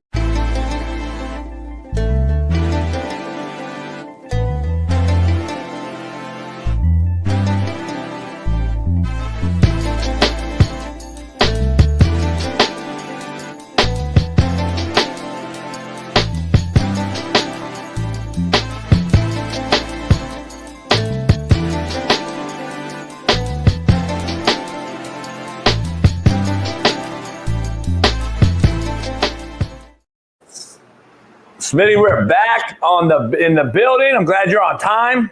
I don't know what you're drinking. We got a always on time, homie. And real quick, I want to ask. I'm gonna ask Matt, our next guest, man, owner and operator of 6-0 Academy, the host of the 0 to 60 pod with Bailey. Every single day you can catch it on YouTube. Make sure you subscribe. It's a 6-0 equipment on TikTok and Twitter. Our main man, Colorado Buff legend, who we had a few at the house last night. Big Matt McChesney joins us. Clap it up. Yeah. Matt, happy birthday. Happy birthday. 6-0 Savage is in the building, Matt. Matt, I want to let you cook because you texted me last night as I'm hosting a party with 200 people that Smitty barely got to. And can I ask you right out the gate, if I told you that Travis Kelce is overrated, listen up, hear me out.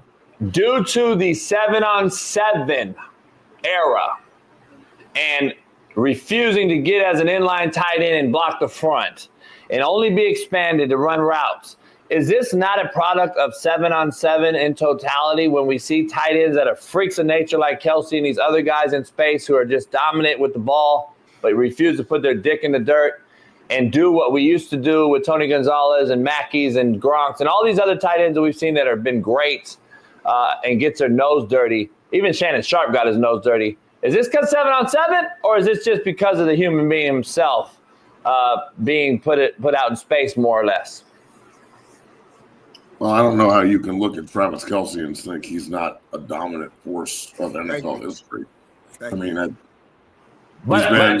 he's been incredibly productive, won nothing but Super Bowls, revolutionized the position. He's a big white dude in space that, you know, most guys can't move like that, and he can.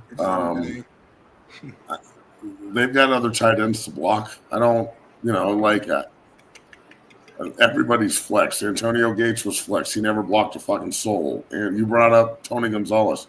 Find me some clips of Tony Gonzalez blocking the shit out of somebody. Shannon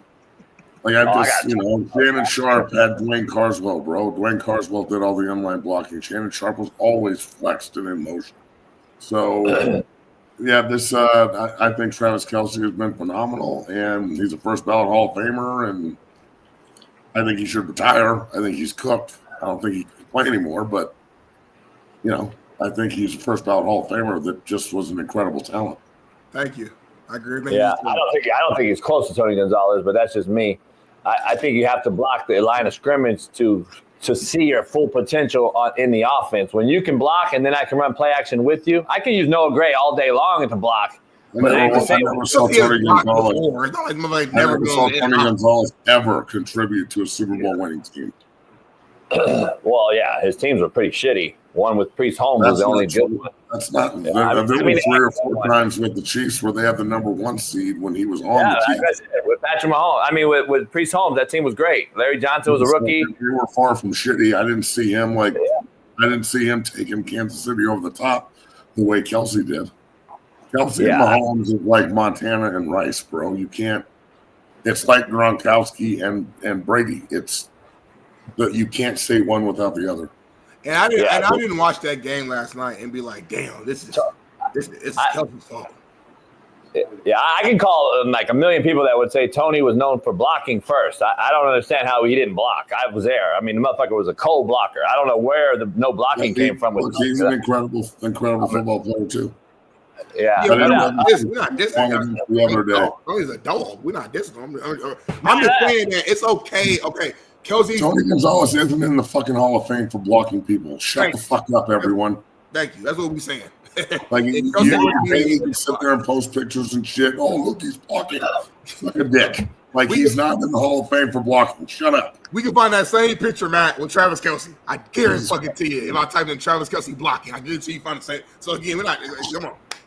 Hey Matt, let's get your take on the game overall. Give us your rundown of the game you watched last night. I know you texted me a few things. You don't have to share them or not, but just give us your rundown. I know you will. Give us your overall take of the game.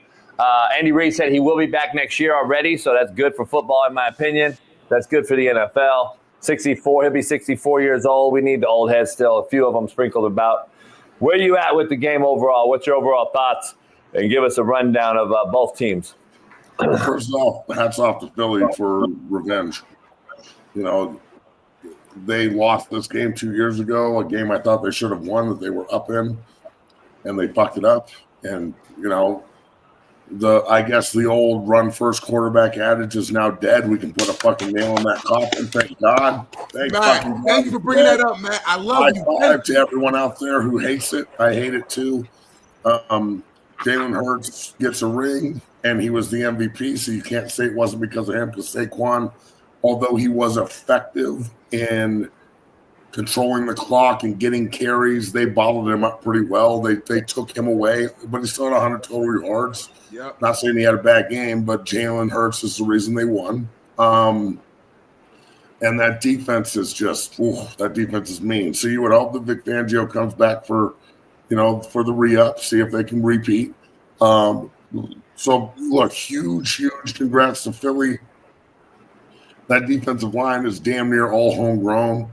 All guys that they fucking drafted, a bunch of guys that played at Georgia together and shit. Like, that's pretty fucking cool. They're all, and I got to give it up to my white boy DBs. White boy DBs stepped up. We got a fucking white boy DB touchdown. The white boy DBs are bringing it back. Look, I thought that Philadelphia absolutely dominated the fucking football game from start to finish. I'll tell you, I almost walked away. Before I started talking about Kansas City, when they called that offensive pass interference on A.J. Brown, I was like homicidal in my house, bro. I was like, motherfucker. I got up and left. I left for 10 minutes and went outside and smoked and got my blood pressure down. I'm not kidding. Dog, I was convinced it was going to be another, AI, pass interference, roughing the passer, holding, just out there throwing, and I'm glad it didn't turn into that. The only way you can alleviate that is to just beat the shit out of them, which is what they did. So Philadelphia, hats off, bro. Second title in history. Can you repeat? We'll see. Now let's see if you can go repeat, and then see if you can go three-peats. We'll see how hard it is. No doubt. I was walking around, man. I was walking around the party, and I went outside right when that PI occurred, and Smitty was up out of his seat outside, and they were like, JB, you see this shit? I'm walking around, and I look, and I'm like, here we go. So right away, right off the bat, fuck, man. Here we go. So, and it happens on AJ Brown too. So he could have imploded. He could have gone one way, and it didn't. Thank God. Hey, Smitty, I got to ask you both. Is there a narrative out there that we can start pushing? Let's talk Jalen Hurts real quick. Yeah. 2 years ago, they played in Super Bowl. Jalen Hurts, in my opinion, was the best player in that game. Yeah, he played his ass off. He was the best player last night, who I said needed to be the best player for them to win, and that's what happened. They did. And that defense, you can argue the defense was MVP as well. If you want. Probably. I'm surprised that there wasn't I'm surprised Sweat didn't win the MVP, honestly. Yeah, and so, but can I, like, Jalen Hurts seems to take starts off every year hot, and then he takes a dive, and then they kind of go. Last year they lost all those games in a row after they were 10-0, and then they didn't go. 2 years ago they lose a heartbreaker. This year he's been talked about, ridiculed all year long. I've been one of the guys. Can't hit a guy wide open. Needs to throw this. He can't if things go cloudy. Use his feet. Blah blah blah. Can we say he's maybe one of the best big game QBs right now? Since he's had two great guys, maybe he doesn't. Maybe he wants the big moments. I don't know. Look, before I jump in on Kansas City, I'm glad you brought this up.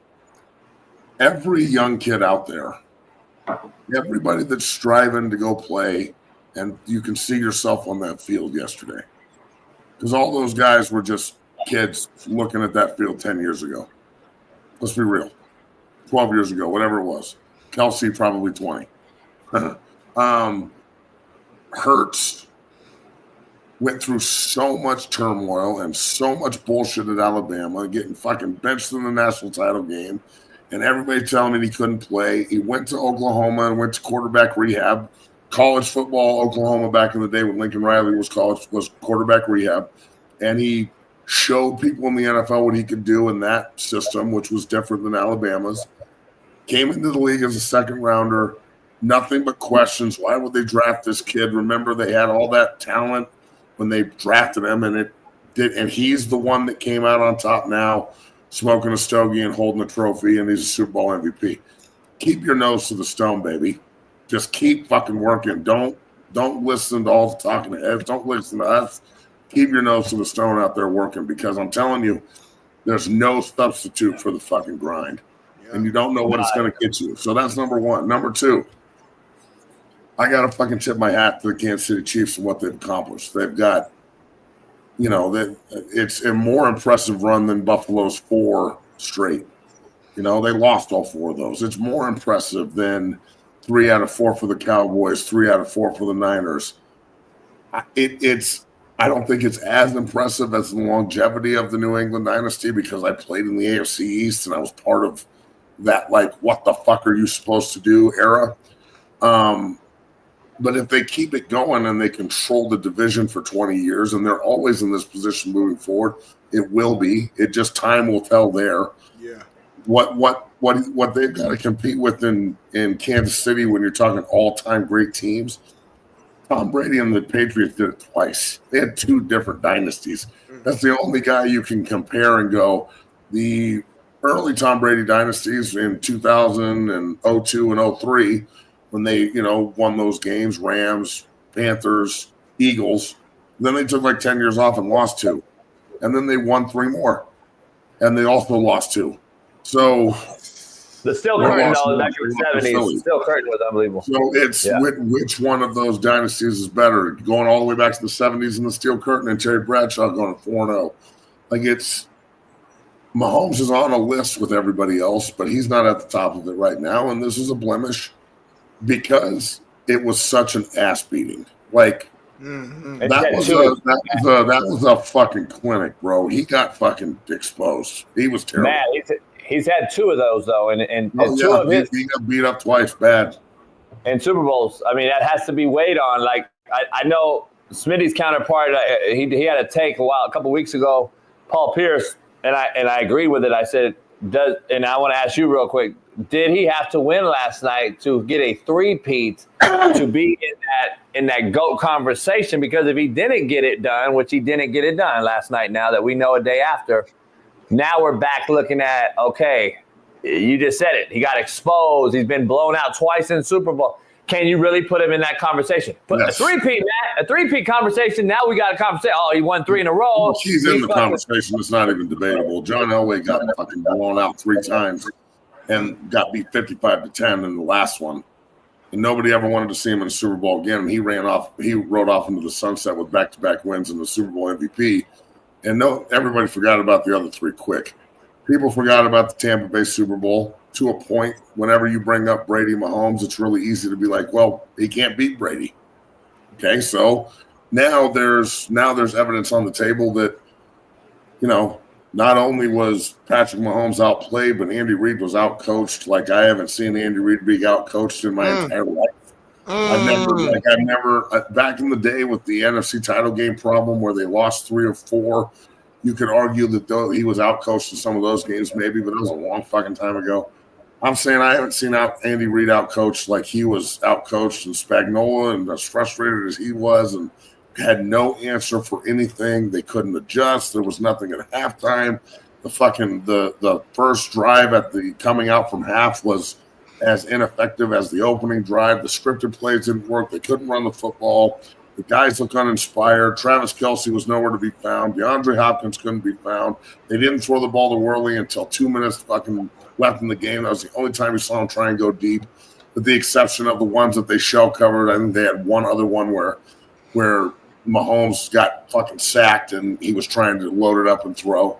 Yeah. The offensive line was atrocious. They didn't make any adjustments. They knew that they were undermanned there. They didn't max protect. They didn't move the pocket. They didn't really run a lot of screen game. Personally, I thought that Andy Reid kind of sat back and went, if we win 3, we win 3, and if we don't, then we'll be back here next year. And I've never seen that from Big Red before. And I know he's coming back, and I know Mahomes is coming back, and I'm sure Kelce will want to return and try and make this right.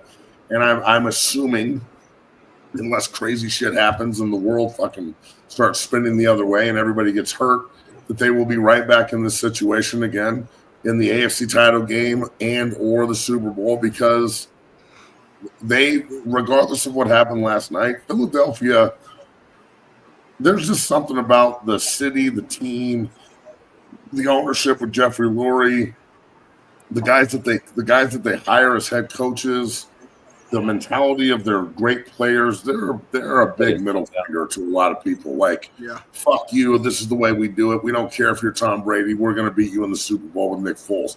We don't care the greatness of Patrick Mahomes. We're going to beat you in the Super Bowl with Jalen Hurts.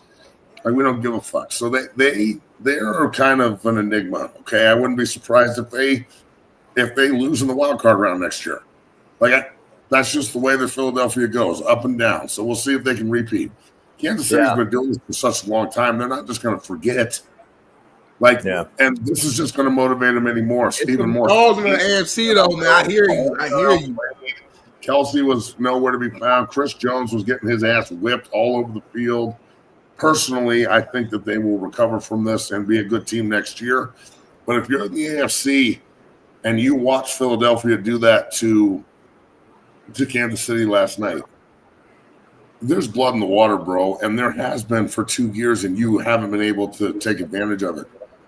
They've been winning one score games. Fucking Rams had him beat. The Rams had him motherfucking beat too.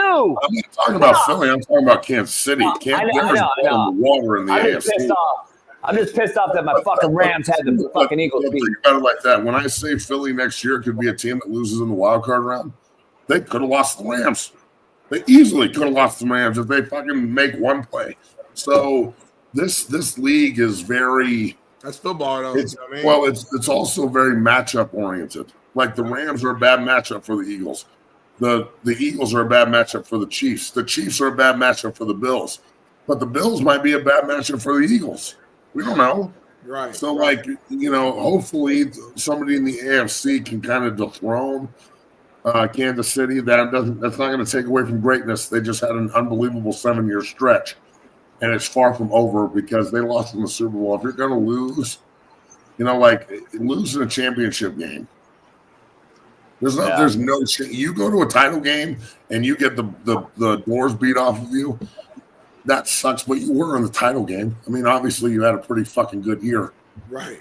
Yeah. Hey, Matt, Real quick, I don't want to beat a dead horse. You had your take on the Andy Reid game last night.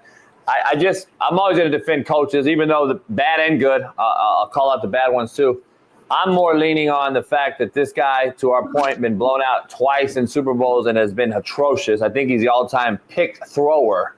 If we're talking about the guy that's the GOAT, how do you throw more picks in Super Bowls than touchdowns?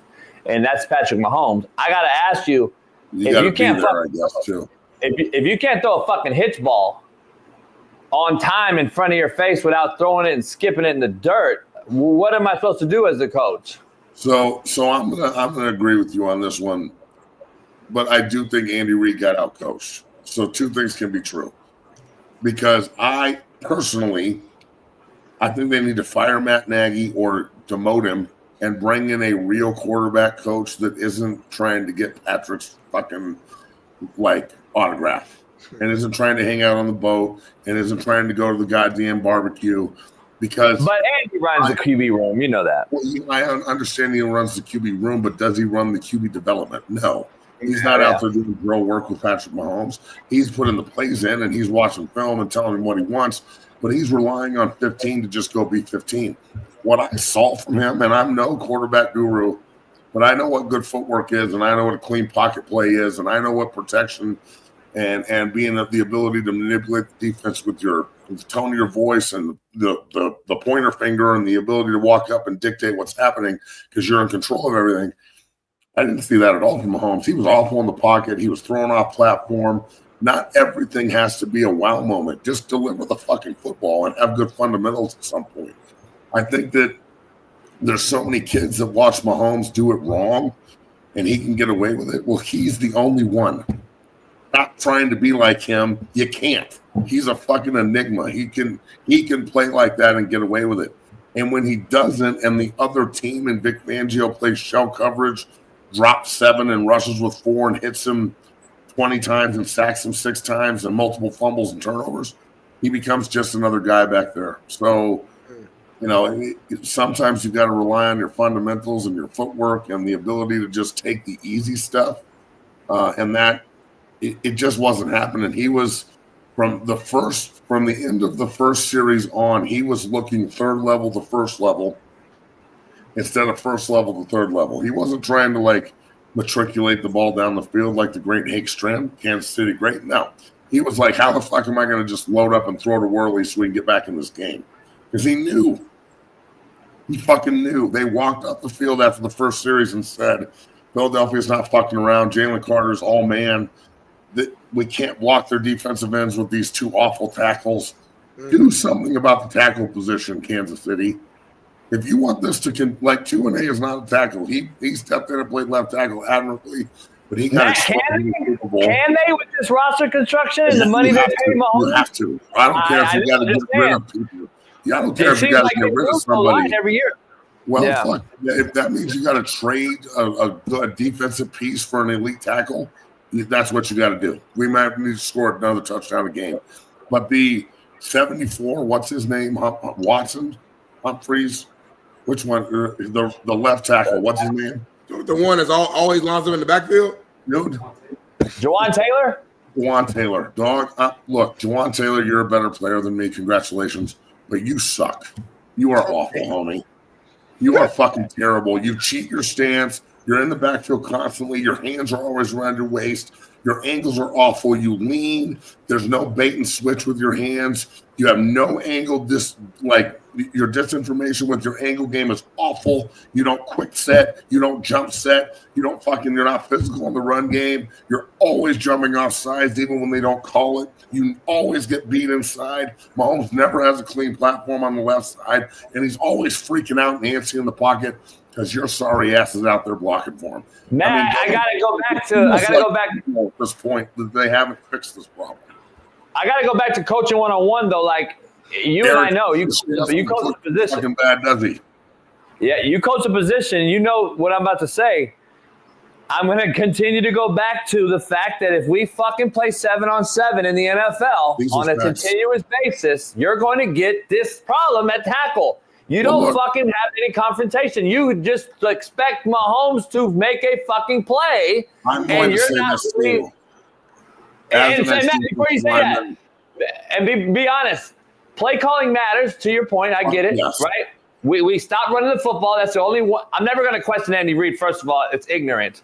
Number one. Number two, the only question that I would ask him, why did you abandon the run game so early? Because the run game being abandoned now puts Jawan Taylor on a fucking island, and I pin my ears back. If I'm the D tackle, I say, hey, dog, Fangio, I ain't got to blitz nobody. Your front four is better than their front five, and I'm going to fucking get to the QB. No, he didn't blitz one time. One time. Oh. That's crazy, man. If you don't have to blitz, you're going to fucking murder somebody. If you don't have to blitz and you have this kind of fucking pressure rate and this many sacks, the game is over, dog. Look, as a guy who played defensive line, and I had 9 sacks my senior year in college. I had no sacks in the NFL, and I got moved to offensive line. Do with that information as you may. When you know as a defensive lineman that they cannot run the football, and they are going to throw it every single snap, changes everything. They better have the meanest screen game in the fucking world, because we are going to hit old boy. Run, Matt. I don't exactly. Like, I'm going to look at Smitty. He's going to look at me, and I'm going to be like, "Let's go, meet you there." Like, we're going to hit old boy. We're going after JB's ass. Yes. That said, when you move me to offensive line and we can't run the ball, and I know for fucking 50 snaps that I got to fucking block John Abraham or Sean Ellis or fucking some dude, we're fucked. The game's over. Matt, let's get we got some topics for you.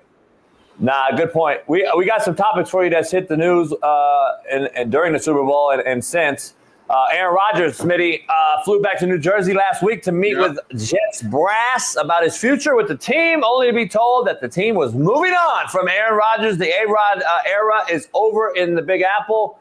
That basically means, Matt, Smitty, that he will have a June 1 designation that allows him to sign with any team in the league on March 12th if he decides to continue his Hall of Fame stellar career as one of the best ball spinners of all time.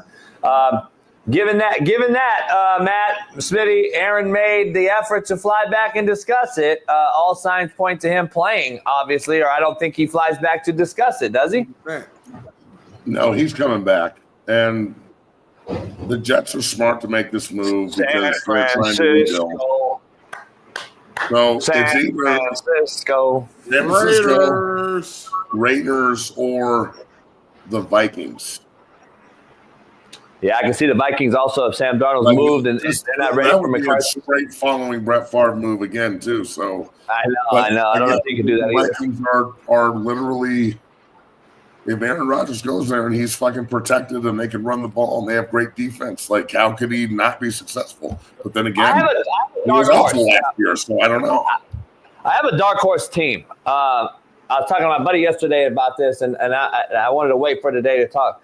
I have a dark horse team that's very, very interesting for multiple reasons, and I'll be the first one to say it probably before anyone else talks about it. Is it the Jaguars? No. I believe he's going to be a fucking Colt. A Colt? Excuse me? I believe he's going to be a Colt, man. And there's reasons why. Here's one. Who does a show in Indianapolis? Pat McAfee. Okay. What do I know?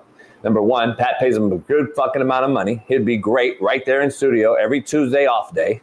Number one. Number two, the Colts are ready in a lot of areas, Matt. You and I know. They're pretty fucking good up front. They got some fucking defense. He has to go to a team that's, to me, A, indoors, B, ready to play now and win now. They have some young, great wideouts. They got a running back, and they got a great defense. Their O-line's pretty fucking good. They can get better.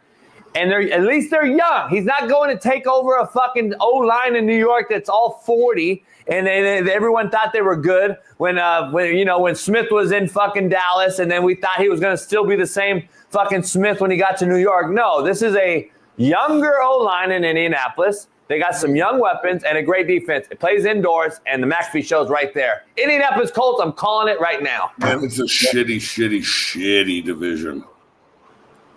Shitty division. My point. Listen, he's not my first option right now, but as a coach, Would you rather have IR5? I want Darnell. Yeah. Who the fuck is your first option? You better take that motherfucking Sam Darnold. I want Sam Darnold. Sam Darnold over Aaron Rodgers. You're not taking Sam over Aaron Rodgers. Come on, dog. No, you're not taking Sam over Aaron. Hold on, man. Aaron Rodgers is 49 years old. Until Aaron did not look good last year. We are, and I love Aaron as a football player. We are lost in what he used to be. I don't think he's that no more. Let's be real. Let me ask you this, Matt. Sam Darnold's not going to do anything for you. Matt, the Aaron Rodgers you saw last year, was he better than Sam Darnold last year? Yes or no? No. No, not even close. So I know it sounds crazy that I want Sam Darnold over Aaron Rodgers. It sounds insane, right? But it's different now. Shit's changed. I think he would have done probably the same exact thing with the Vikings, and Darnold would have done the same exact thing with the Jets. Me and Smitty. But we're saying that now. But let's be real. Going into this season, we were like, oh shit, the Jets got all the pieces they need. They got a running back. They got Sauce Gardner. They got all these young. Yeah, it was pretty disappointing. As a Jet alum, I am disgusted, and I've quit caring, which means I care a lot, and I'm just so hurt that I want to say I quit. Hey Matt, let's dive into something before you leave here. There was a Hall of Fame induction over the weekend, and also we have our awards ceremonies that came out as well with our offensive players, defensive players, MVPs. I want to ask you both of these real quick. Let's dive into the NFL honors first. 2024, that was seemingly done in a SB type of environment. Let's start with the Coach of the Year, Kevin O'Connell. Agree or disagree? We'll just run through these. I agree. I have no issue with that, I guess, depending on. Yeah, that's cool. That's cool. Yeah. I to say it like, okay, so I gotta address the nonchalantness of both of your. It's a nonchalant award. It never goes to the best coach. It goes to the guy who did the best. Agreed. Minnesota was shitty last year. That's why he won it should be comeback coach of the year. It's the road travel, right? It's like the road travel. Yeah. Because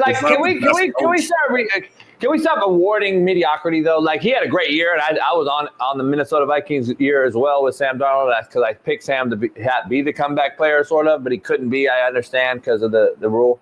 But here's the issue. Didn't the guy that won the division, who beat their ass twice, even though they lost in the first round, just like Minnesota, shouldn't he have been the fucking coach of the year? Well, that's my point. Is it's never How the best. How about Sirianni? How about fucking Sirianni 2-3 years in a row? I don't get it. Andy Reid. How about Andy Reid? Andy Reid won coach of the year while they won the Super Bowl. How about Andy fucking Reid? How about Dan Quinn? No, I don't know if he has. I don't think so. So the coach of the year should be after the Super Bowl's done and they win, they should hand the coach of the year award to the guy who won the Super Bowl. That's my opinion. But yeah, me too. That should be the way it goes. Coach of the year should not be losing in the wild card round.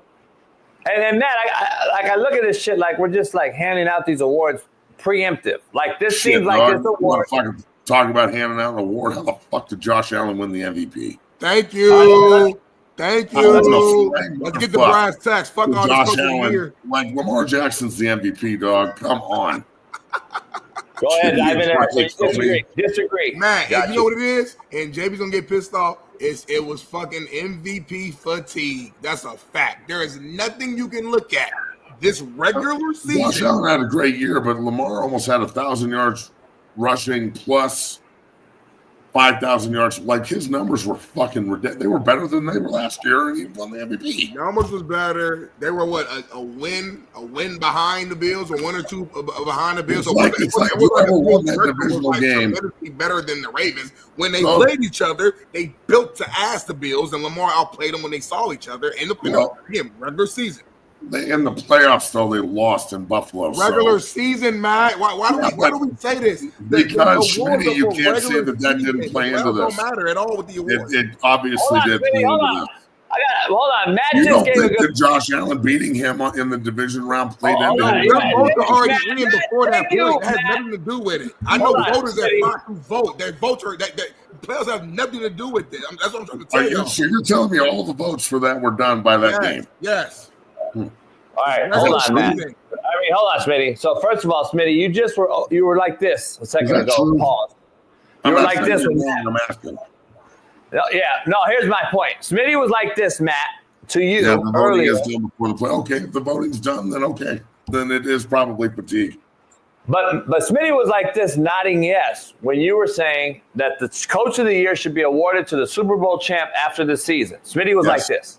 I was But not now I was not Smitty says fucking regular season matter. Now Smitty says regular season matter. No, stop that. Josh Allen beat him in the playoffs, homie. Morse should have won. Is when I was doing Shit. that. We're going to save this.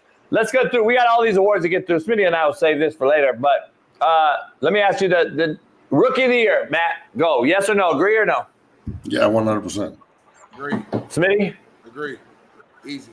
Eric Armstead, Walter Payton Award. A lot of guys. Yeah, I know. Sure. Max Crosby was in there. Obviously, a lot of you did a good job. High five. Yeah. Armstead's a great guy, though. Great guy. My question for y'all is defensive player of the year. Are you guys okay with Surtain winning it? Because in Denver, this is the second time ever in the history of the franchise we've got a defensive player of the year. Von Miller didn't even get this. I guess a lack of numbers for a DB is a good thing. Yeah, it is. Because they don't come at you. So watching him every week, he is unbelievably elite. Running. So I don't have a problem with this, but I'm obviously a little bit of a homer being, an ex-Bronco and living in Denver. P2 is a monster.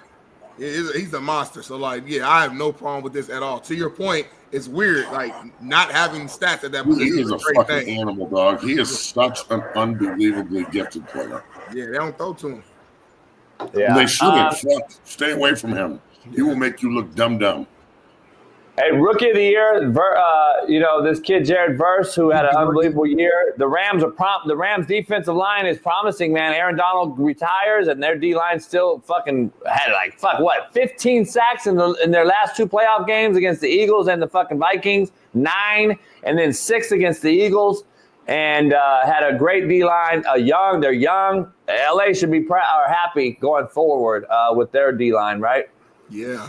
Yeah, their D-line's nice. If I was Aaron Donald, I might have wanted to stick around for another year. Yeah. Joe Burrow gets comeback player. It's kind of weird. I was questioning myself, oh, fuck, he did get hurt. But obviously he had the best numbers in the NFL of any quarterback. So obviously if they would won games, he'd probably be way higher in the MVP conversation.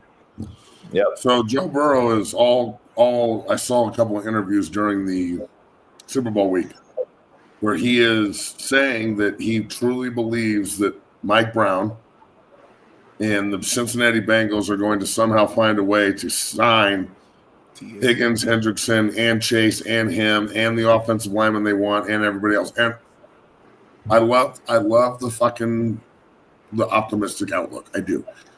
I would counter, and I would retort in this manner.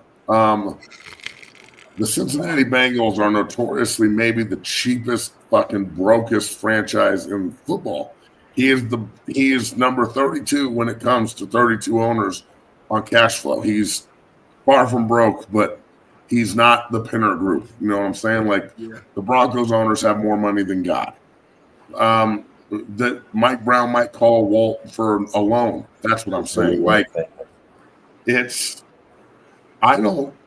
I'm Joe Burrow, there is not a shot in hell that I ever re-sign with Cincinnati in the future. And just kind of get what you can out of the remaining years on your contract and leave. Cincinnati is not the bag, bro. I can't believe it.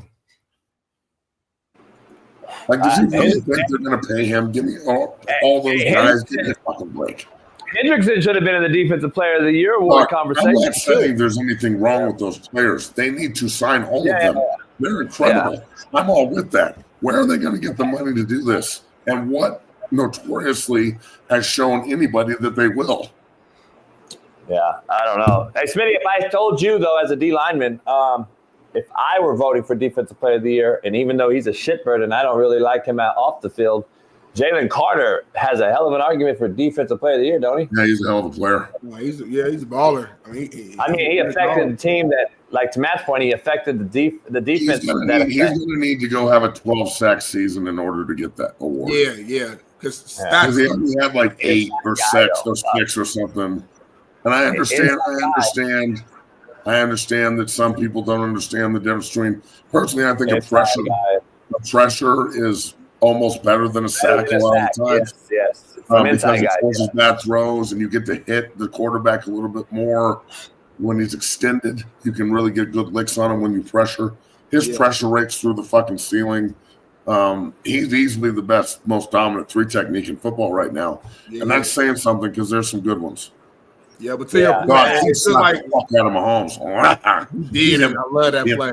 He nasty. He danced him over. He did the same thing to that Washington center. He busted his ass in the game and fucking and then he hurt his back somehow. Yeah, you get hit in the face and your lower back pops. That's some force. Hey, Matt, and I don't think people understand the inside versus the outside. The outside guys are like the quarterback on defense. They get all the notoriety when Henderson has 15 sacks for the Bengals, or all these guys. They don't talk about the Buffalo Bills legendary Bruce Smith when he gets the sack, but they don't talk about the guys that were inside that were creating all that shit for him that don't go down on the stat line. They don't talk about all the things that we've seen over the years. The inside guys causing all that drama.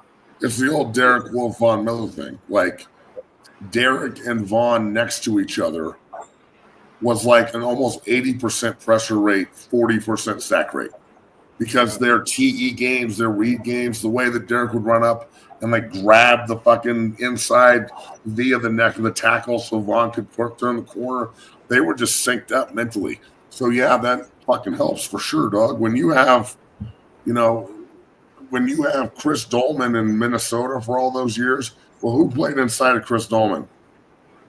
John Randall. Yeah, so I wonder if Chris is going to get some one-on-ones. Hey, Wilfork didn't get no fucking credit. Willie McGinnis did. Yeah, but Wilfork couldn't pass himself out of the bag. No, I know. I'm just saying when you hold up the Richard Seymour could. Richard Seymour could pass rush.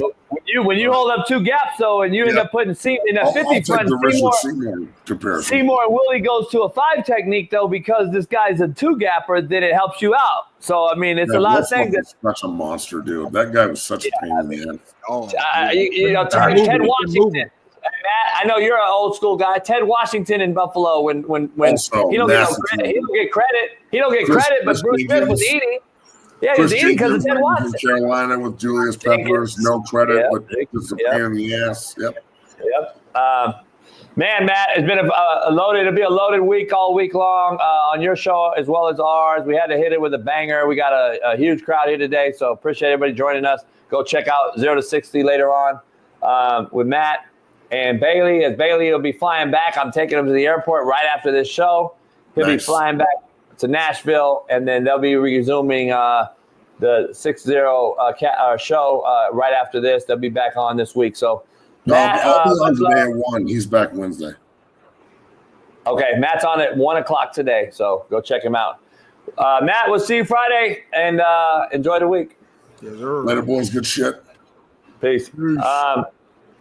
Smitty, before Shaun and Weddle joins us on this Super Bowl day after with 2 Super Bowl champions, Shaun King and Eric Weddle join us on a little shortened show. We'll have those 2 on, and then we'll get out of here. I got to take Smitty to L.A. Bailey to L.A., sorry. Smitty, let's dive into this whole MVP debate real quick since you so animate about Lamar winning it. Just break down your thoughts again, because you were saying your rationale. Give us your rationale as to why you thought Lamar should have won it, other than being a brother, and why you think the fatigue thing's real. Because so the thing I keep hearing is that the Bills, the reason why Josh Allen won MVP is that he had less talent around him, and he won his division. He had 1 game better than what the Ravens had. I think they were 13-4. Ravens were 12-5. Okay, that's cool. Josh Allen had a MVP caliber type of season. I'm a big fan of Josh Allen. I want to start there to make sure I'm clear. I'm not dissing Josh Allen. I just think when you look at every single category, Lamar Jackson is above him in everything. When they saw each other head-to-head, again, in the regular season, which this is a regular season award, the Ravens beat their ass. Lamar outplayed them. And they're only 1 game apart. Now, let's say the Ravens were like 9-8. Okay, well, then I get it. The conversation is closed. It's different. It's 12 wins versus 13 wins. And my stats are destroying yours across the board. It's not a conversation. Now, I'm going to be real. I'm going to defend Smitty here for a minute. Like, the voters, I just want to be clear.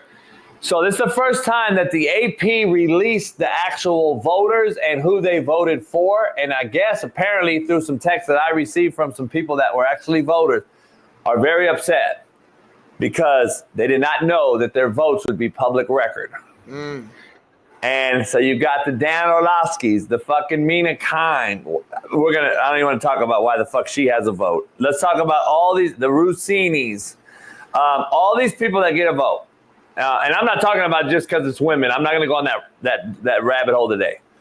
The guys that got votes are very unbelievable. I'm happy because you and I talk about all the time. If you're going to have a quote out there from an anonymous source that we see from these GMs, these people out there all the time that we're like, put your name on it if you're going to say it. Right. I'm happy. Put these motherfuckers out there. Hopefully some of these motherfuckers won't vote ever again. Tom Brady voted for Lamar.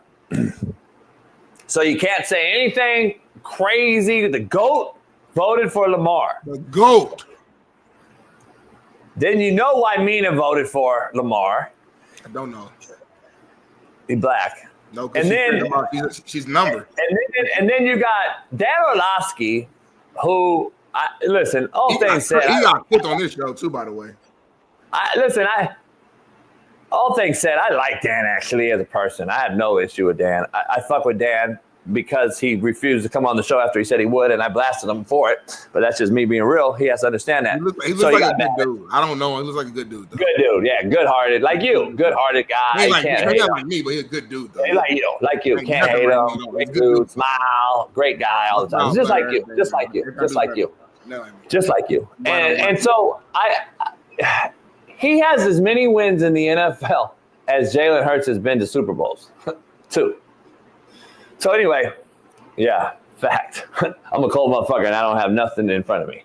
So real quick, so I want to break down these guys that voted. Put your name on it. I'm all for it. Show us who you voted for. But having said that, and I was defending you on that. I didn't mean to cut your rant off. I got to ask you though, did you, Smitty, Darnell Smith, last year come on this show and defend Josh Allen for not winning the MVP because his stats were way better than Lamar's last year? I just want to ask you because it's funny how we all quick forget. You talk about fatigue, but Josh Allen was the MVP last year. He had a better year last year than he did this year. Lamar had a better year this year than he did last year when he won it. So why aren't we discussing that on the realest show on planet Earth? Because we got to keep it real, homie. Lamar should have lost last year to Josh Allen. Fact. Everything that went through, the whole thing you just broke down, your criteria, everything he had numbers-wise, regular season award, Josh Allen was clear-cut MVP last year, did not get it. Lamar got it. So you can say fatigue or you can say get back, whatever you want to use, whatever the word you want to get. It's a get back for not winning last year and they gave him it this year, whatever. I just got to ask you though, like, you're going to have this, you got the same energy, right? Because last year we discussed this. Like, he had a better year last year. Let's keep it funky. I'm with you. If Josh Allen would have won last year, I would have zero problem because of the same thing that I just said. Only thing is last year was a weird year. I always say this because every season mattered. Last year was a down year at the quarterback level. Every single show we came on here discussing how bad overall quarterback play and overall quarterback numbers was. Why do I bring that up? I bring it up because the bar in which needed to be reached to be MVP last year was not the exact same bar it was this year. The reason why I think I think Josh Allen didn't win last year is because I think he was 11-6. I think 11-6 record was the reason why they kept him away. But I do agree with you. Josh Allen probably should have won last year based upon his numbers. Based upon his numbers, he should have won last year. I will give you that. I will give And you I agree with you. I agree with you this year. Lamar had a better year. Now, that's not the definition of MVP, though.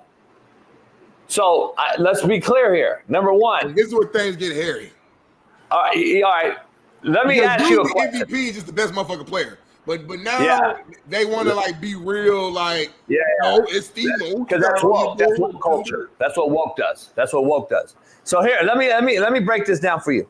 And please answer this question seriously. I think you will.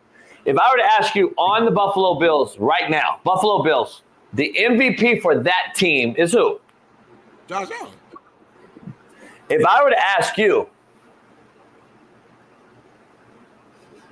who the MVP for the Ravens is, who is it? Yeah, Lamar Jackson. Not even a thought.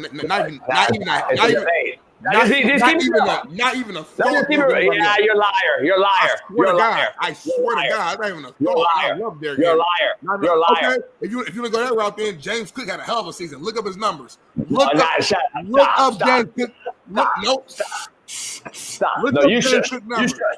You shush, Darnell Smith. You shush. Numbers. Derrick Henry, I can argue. Hold on, no. I can argue though. If we got on a panel and we said, "Hey, who's the MVP of the Baltimore Ravens this year?" There would be an argument about Derrick Henry and Lamar. You gotta keep it funky. You gotta be honest. No, it would not. You're a liar. You're a liar. Then Darnell Smith's a liar on this show. He's lying right now. He can't tell. Listen, I didn't say he wasn't. All I asked you was, would there be a debate? That's all I'm asking you. Would there legitimately be a debate? No, it's there not would a be a debate. debate. You know it. You know there'd be a debate. Not a debate. By the way, can I ask you something? You insane. How many All-Pro players did the Ravens have? It had a lot this year, Jason. Okay. How many did the Buffalo Bills have? It had a couple. One of them being Josh Allen. I don't think they had any, did they? Ravens had 9, I know, but the Buffalo Bills, I don't believe had any on offense. I might be wrong. All I'm saying is they had a couple All-Pros. One of them being Josh Allen. They did not have the same amount. So who had better wideouts? Who had better running back? And who had better O-line? Better running back for sure, the Ravens, but James Cook had a hell of a season with 16 rushing touchdowns. So again, Nick here was a better running back, but let's not act like the running game wasn't superb. Why are you answering questions I didn't even ask? I asked you 3 questions. You avoided all of them. You want me to answer the question yes, no, and just move on. That's not a show. I'm an analyst, homie. I give context. A 2-year-old come in and say yes or no, homie. Josh Allen was the only All-Pro on the fucking Buffalo Bills. On offense? I mean, come on, dog. I mean, I'm gonna be honest. If I'm voting, and I already said who I voted for weeks ago, and I also said 2 things could be true to Smitty's point. Lamar had his best year. I've been saying it all year long. He had his best year hands down, in my opinion. But if we're gonna give him the award last year when he had the worst MVP season ever against a guy who had a way better year last year, to my opinion, Josh Allen, then you got to give the guy one without any weapons, losing Diggs, losing fucking Gabe Davis, losing fucking key components. You get a those guys gone. He didn't want Diggs there, homie.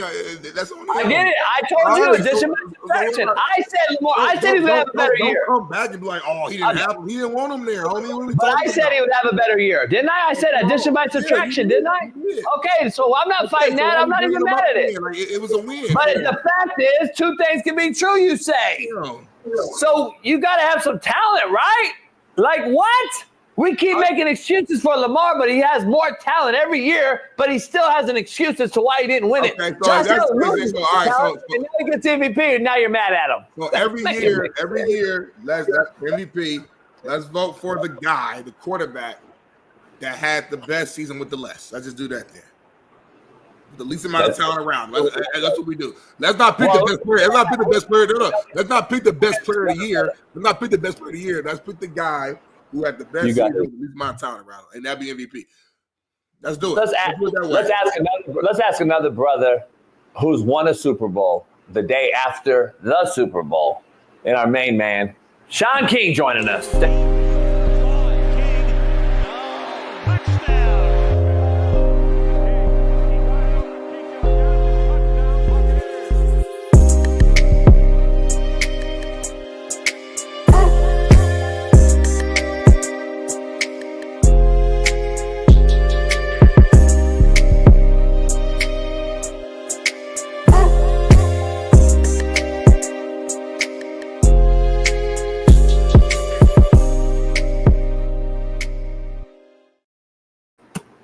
Yeah. All right. We got another brother in the room. Why you so sad, homie? I'm not. Darnell, why you sad? Pissed off, Jason. What are you pissed off about? Cause man, did my brother bad, man. They didn't want him to get 3. They didn't want LJ to get 3. Mahomes? They didn't want Lamar to get 3 of them things. Mahomes? We're talking about MVP right now, homie. How you doing, Shaun, man? How you doing, Shaun? You mean Mina and them? Mina Kimes and them? How you doing, Shaun? I'm good, man. How Merciless treat you, man? Look like you had a good time down there. Man, I did. It was busy, but it's a dirty ass city. One of y'all told me that it's dirty. I really is. What do I know? Food is shitty. Fucking city's shitty. Food was good. No, it's not great. No, it's not. No, it's not, Shaun. Shaun, it's not great no more. You got to go outside no more. It ain't on bourbon no more. The food used to be on bourbon. That shit is garbage now. It's commercialized. That shit is garbage. There's rats the size of possums. You got to go outside. They're all rats the size of possums. They had rats. You act like I don't go there all the time. I know. In our set, it was big ass rat possums crawling up at the top during the show. It's a shithole. Anyway, shout out to Katrina victims and everybody else that's gone through there. It's like the hood to me, so I like it. And shout out to all the victims earlier this year and everything that New Orleans has always gone through, sitting at the Gulf of America. They had that thing on lockdown though. They had the military with the big things. Like you couldn't go anywhere without a wristband. Like it was. Trump was coming, homie. Trump was coming. You know what? They had the military. It was locked down. If you ain't have the credential I had, you couldn't get nowhere. You couldn't get nowhere because you didn't get our homie Fred on the show. I can't wait till Wednesday. You and him. Fred didn't want to be there. All right, Shaun, let's dive into it. To Smitty's point, let's dive right into the first thing, the MVP conversation. Are you okay with it, yes or no? Let me say this. I just need a yes or no answer. Lamar's statistics. Well, because I think context matters. Lamar's statistics, I would have had to vote for him. In a close race where my eyes tell me that both guys are deserving of MVP, I would have had to then resort to statistics. And because Lamar's statistics they dominate Josh in every category, I would have had, except rushing touchdowns, but most of Josh's rushing touchdowns are tush pushes. I would have had to go Lamar. The problem and the reason I hesitated with answering the question, in no universe do I give one MVP and one first team All-Pro. Makes no sense. Whoever I voted MVP was going to be my first team All-Pro. Yep. Like, I feel like the eye test says it was close enough that I'm not going to beat you up for voting for Josh, but then don't put Lamar as the first team All-Pro quarterback. And JB's boy did that. Your guy you were just talking about. Darren Orlovsky, who hopefully he's a great guy, but he got called out. Deservedly so. What did Mina do? What did Mina kind of do? For voting him as first team All-Pro, but then saying he's not the MVP. Let me ask you, Smitty, real quick. Yeah. Let me ask you real quick. When Mina Kimes got under center and checked the inside zones 3 technique, and she got under there, opposite. And then she took the snap and handed the ball off to the back, and then they broke. And then she came back, and they ran hurry up. And then she located the 2-high safety and said, Tampa 2, this is quarters match. We're going to run 4 first. When Mina did all that in her playing days, were you mad then when she voted and had a vote? Or were you good with that when she played? Oh, my bad. Mina didn't play. She never fucking played. She was playing fucking Barbie doll and doing makeup, and now she gets a vote. But you didn't want to mention her, but only Dan Orlovsky, who actually played in the NFL, even though he was shitty, he actually played. But guess what? Mina's the one, huh? We going to skip over that fucking vote? How about the Rossini vote? I know she took the snap, too, and fucking threw hot slant game over the middle against cover 0. I know she did that, too. But we're not going to worry about that. We all know that you don't like women. We get it. You ain't got to go through every woman. It don't matter. I'm just asking the vote. You're going to talk about the one guy that played. We understand. That's like you going at Shaun King for having a vote. He fucking played and won a Super Bowl. Like, hold on. Doesn't the voters matter at some point? The voters. Yeah, but it's BS for Orlovsky to vote. And my problem with Dan was his reasoning for why he voted Josh MVP. See, here's the deal. This is the National Football League MVP. This isn't the Buffalo Bills end of the season like dinner where they acknowledge all the seniors and they give out the team awards. Like he basically was giving Josh the Buffalo Bills team award and saying because he won that, he gets NFL MVP. Because he was trying to reason that Lamar has more help and support in Baltimore and Josh doesn't have the all-pros on it. Man, look. Lamar statistically had a better season than the 2 years he won the damn MVP. Right. So, like, my thing is how you not give it to him this year. And if you are going to give Josh the MVP, my thing is just stay 10 toes down and make Josh first team All-Pro too. Like, I don't like this league we live. I don't like this league we live in now.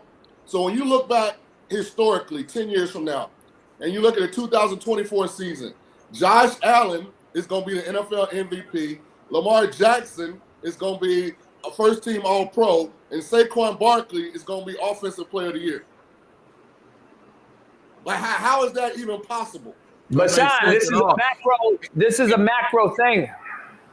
And I want to retract my earlier statement, JB. I actually don't agree with you that Josh Allen should have won MVP last year, but we'll go into that a little later. Of course, because he's white.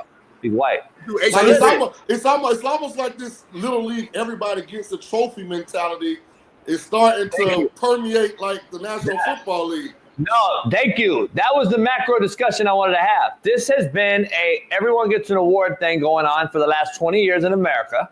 High school, youth, Pop Warner, little Johnny has to get an award for showing up for participation. Mommy gets mad. The mommy shows up to practice and says, why did my son get an award? He was here every day. We don't tell these people anymore that your son's not very good. He's 4'9". He runs a 5'9", and he weighs 100 pounds. He's not going D1, Mom. We won't have those conversations. Everyone deserves an award. This is definitely permeating to the NFL. It happened in college. Remember, Shaun, just a few years ago, I was at the AFCA coaching clinic, and then I was sitting there, and we're at the award banquet, and I'm listening, and the true story, this is fact, Coach of the Year, Steve Sarkisian for the South. And I said, what? For the South. Coach of the Year, James Franklin for the North. And I'm like, what the fuck is this? There were 6 Coach of the Years. At the AFCA, the National Coaching Convention, the AFCA Division I football gave out 6 head coaching awards as Coach of the Year. Now, how the fuck does that work? Like, that is the problem, man. Everyone needs an award. No, Coach of the Year should have been fucking Nick Saban, who won every year, or Kirby Smart, or Dabo Sweeney, or whoever won that year. No, they didn't even get it. It went to these fucking award guys. That's my point. I agree with you 100%. That's that macro level shit that we keep seeing. Everyone deserves an award. And if that's the case, though, then isn't this straight up what that is with Josh Allen winning when he didn't have the year that Lamar had? Because Lamar got it last year with his worst year. Josh Allen clearly was better last year. No, didn't get it. No, and now this year, Smitty wants to claim fatigue. When I say it's just get back. I had to remember what happened last year. That's why I had to correct myself because I was too quick to answer. Josh Allen threw 18 interceptions last year. I think the highest of his career.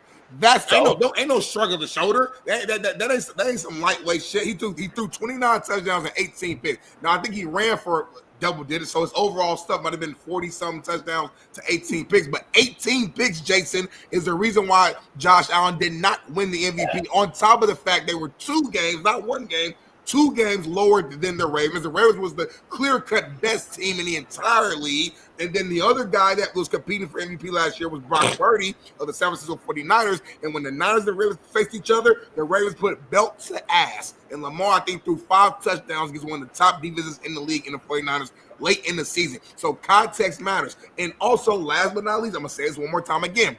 Last year was a down year for all quarterback play around the league. So, yes, Lamar's stats don't look like – they didn't look MVP-ish. But when you put all the context into it, that it makes sense why he won. Peyton Manning won the MVP, one of his MVPs with a very similar stat line that Lamar Jackson did as well. Every year is its own entity. You can't just look at stats and just sit there. Every year matters. But anyway, we got to talk Super Bowl, JB, because you only got 20 minutes left. We got Weddle coming on soon. We got Shaun here. So, Shaun, can I ask him a Super Bowl, JB? I'm not going to let you get away, though. I'm not going to let you get away with that. If I told you 11 of the 18 picks were tip balls or drops, what would you say? You never cared about that when we blamed Dak. I remember Dak, I think, was it last year as well? I remember 2 years ago, and he's throwing picks. We come on this show, and we diss him, we dog. That's part of that's part of the process. That's part of the quarterback stat. We don't count tips and all that shit. It is what it is. Lamar, hold on, you want to do that? Let's do that. Lamar wouldn't have one single pick this year then. if we want to count drops and tips, Lamar wouldn't have no picks this year. Well, they lost the playoff game because he threw 2 of them right to the guy. You're not making facts. It's a regular season award. But you just lied. The votes were in. Again. No, Jason, I'm not going to let you have that. The votes were in, Jason. Know the facts. You just lied, though. Before you speak, know the facts. He threw a pick right to a guy against Buffalo. But he threw a pick right to a guy. He threw a pick right to the guy, and then he fumbled, and then he threw another pick. It is a regular season award, Jason. Hey, can I make a point? Can I make a point? And Smitty, I want your opinion on this. Yep. So sit down, Darnell. Football has been king for so long. I feel like there's some complacency setting in at the NFL level. When you look at the quality of officiating, you look at they're trying to make everybody happy now with these awards. Let's talk facts. For the first time in a long time, the NBA dominated the week of the Super Bowl. Nobody was talking about the Super Bowl. Everybody was talking about Luka got traded to the Lakers for Anthony Davis. I'm just telling you, and you got to be honest, that game yesterday was ass. It was a blowout, but a lot of people don't like the Chiefs, so a lot of people were happy. So you're right. The game itself wasn't good, but America was happy because they didn't like the Chiefs. I'm just saying, like, the NFL got to be careful right now. Like, let's get back. I got to cut you off, Shaun. NBA ain't even touching NFL when it comes to ratings. I'm just saying, the gap is closing, though. NFL all of a sudden got super soft. You can't hit nobody. You know, the players are getting soft. So is the NBA. Nah, the NBA. It's not even like I wish we could put actual numbers up. JB, you know what I'm saying? It ain't even close. No, but I'm saying I see what Shaun's saying, but the NBA is also declining at the same time. So I don't know because the 3-point shot and the softness and that. I don't know. I get what you're saying though, Shaun. I just want the NFL. I just want my league to get back to being the league. Be the big dog. Like we should never have a year where the MVP, offensive player, and first team All-Pro quarterback are 3 different guys. That should never happen. If you're the cream of the crop, that's what makes the award special. That they're hard to win. I agree. Let me ask you something real quick before Weddle jumps in with us for the last couple minutes for the show. I just got to ask you real quick about before we talk about this Patrick Mahomes thing. Aaron Rodgers being told he's a no-go in New York. What's your first initial thoughts of that? It lets me know. You and I said Aaron Glenn needs to make his statement and as a head coach. It lets me know Aaron Glenn is running that. Yep, that's what I said. Yeah, for sure. I like it. And here's why. Take the on-field part out of it. I don't want a guy that can be ornery, that's a bigger personality than me, that's on the back end of his career to be in the locker room. That's why, to me, I wouldn't want Aaron there. I'm with you. I said Aaron Glenn needs to do that too. I thought it was fluff when he addressed it. He said, I'll talk about Aaron Rodgers, and that's it. I liked his address. I like his direct approach. I thought it was straight up the cuff. We didn't have to fucking do the eagle and the crow, Robert Saleh take with reading shit. That's why I liked Aaron Glenn's part of it.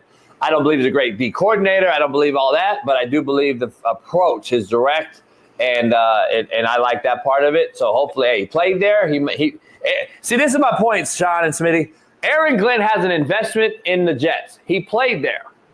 He actually has some sort of investment and buy-in in that organization, just like, MCDC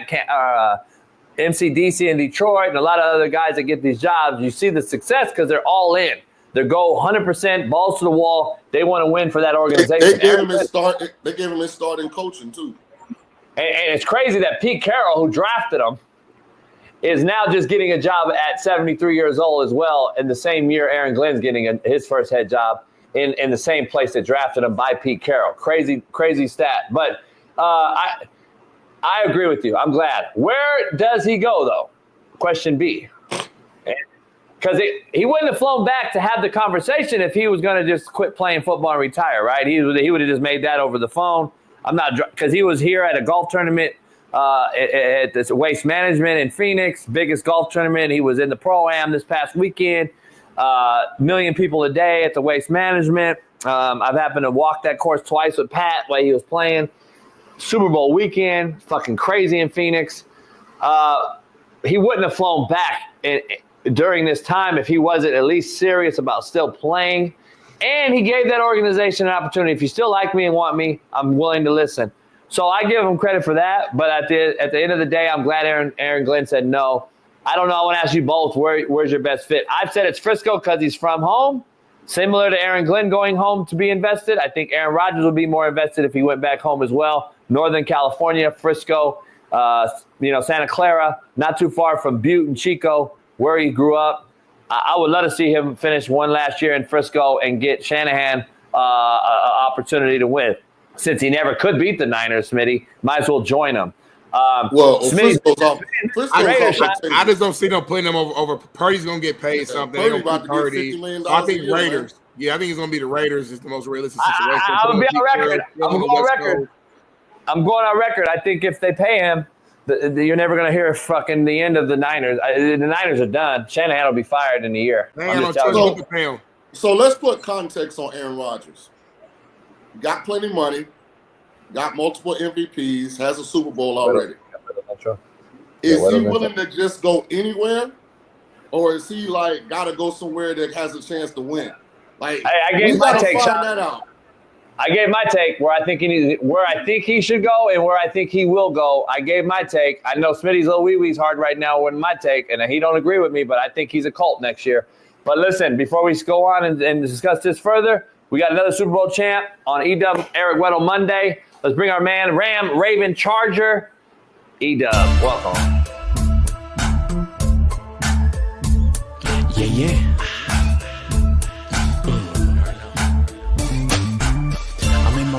Ready to transform you into I hate a storm, Hail Marys, I make it pour. Good, I ain't lying, you little giants, we been defiant. Rise. What's the cost to be the boss? Breaking down the walls, we all in once the coin gets tossed. Got the plan of action, never acting, no need to scramble to get traction. We make it happen. From 3-4 to 4-3, we get it cracking. What's up, my guys? What is up? He doing right. You in a good mood. Hey, Smitty. I just seen the private chat. Weddle was like, "Don't need no intro, just bring me in whenever." I didn't see it, so Shaun, he don't give all that fluff. He wants to talk real ball. He don't need no video, none of that. I'm just about business up in here. I'm just about a business. Yeah. How my guys doing? Great Super Bowl. Wasn't that a great Super Bowl to watch? There's nothing better than just a nice, good old fashioned beat down. I mean, wow, that was some good stuff to watch. Yo to ass. Love that, man. To Shaun's point, horrible game, huh? From a viewing standpoint, it was a terrible game. It depends. I love the game, personally. But I'm a Chiefs hater. Well, he defended it all. I mean, Shaun, it could have been a lot better if old Mahomes could complete a pass. I mean, instead of being happy feet out there and looking at the rush, two steps. I know you saw it, but golly, I mean, make us some completions. It was. I brought this up. We've talked about it.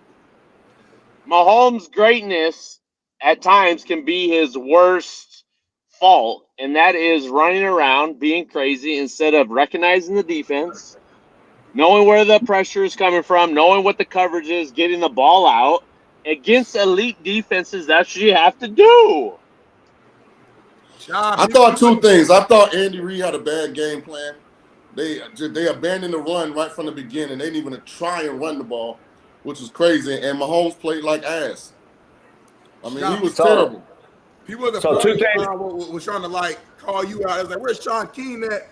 talking about all that stuff about Jalen Hurts. Jalen Hurts balled out. So I just want to give you a chance to just, I guess, defend yourself or just speak on Jalen Hurts and how he played. I wasn't surprised. If you look 2 years ago, Jalen played the same game against this same Chiefs team. Kansas City just made more plays and ended up winning a tight game late. So it didn't really surprise me. I was happy for Jalen. I thought Jalen played his best 2 games of the season, the last 2 games. I really do.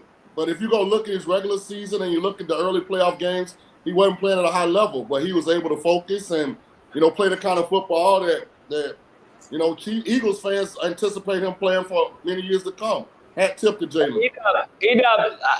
I'm always going to lean towards the coach, good or bad. Bad coaches make bad plays. We talk about it on the Realest show. We talk about bad coaching, and I get it. I'm not going to ever question Andy Reid. I'm not in that. It would be ignorant for me to do so. I agree with Shaun. I said the same thing. Why are we abandoning the run so early? That's the only question I would ask Andy if I was in front of him.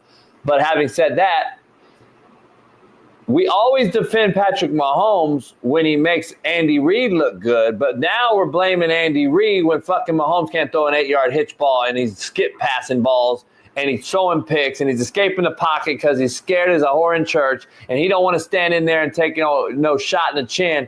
I want to know, why is it now all of a sudden Andy Reid's fault? I thought it was Patrick Mahomes' reason for winning all these Super Bowls, and it was never Andy Reid, but now it's Andy Reid's fault. Am I tripping? I want to make sure we're clear here, E-Dub. Well, there's a lot of underlying stories in that game, okay?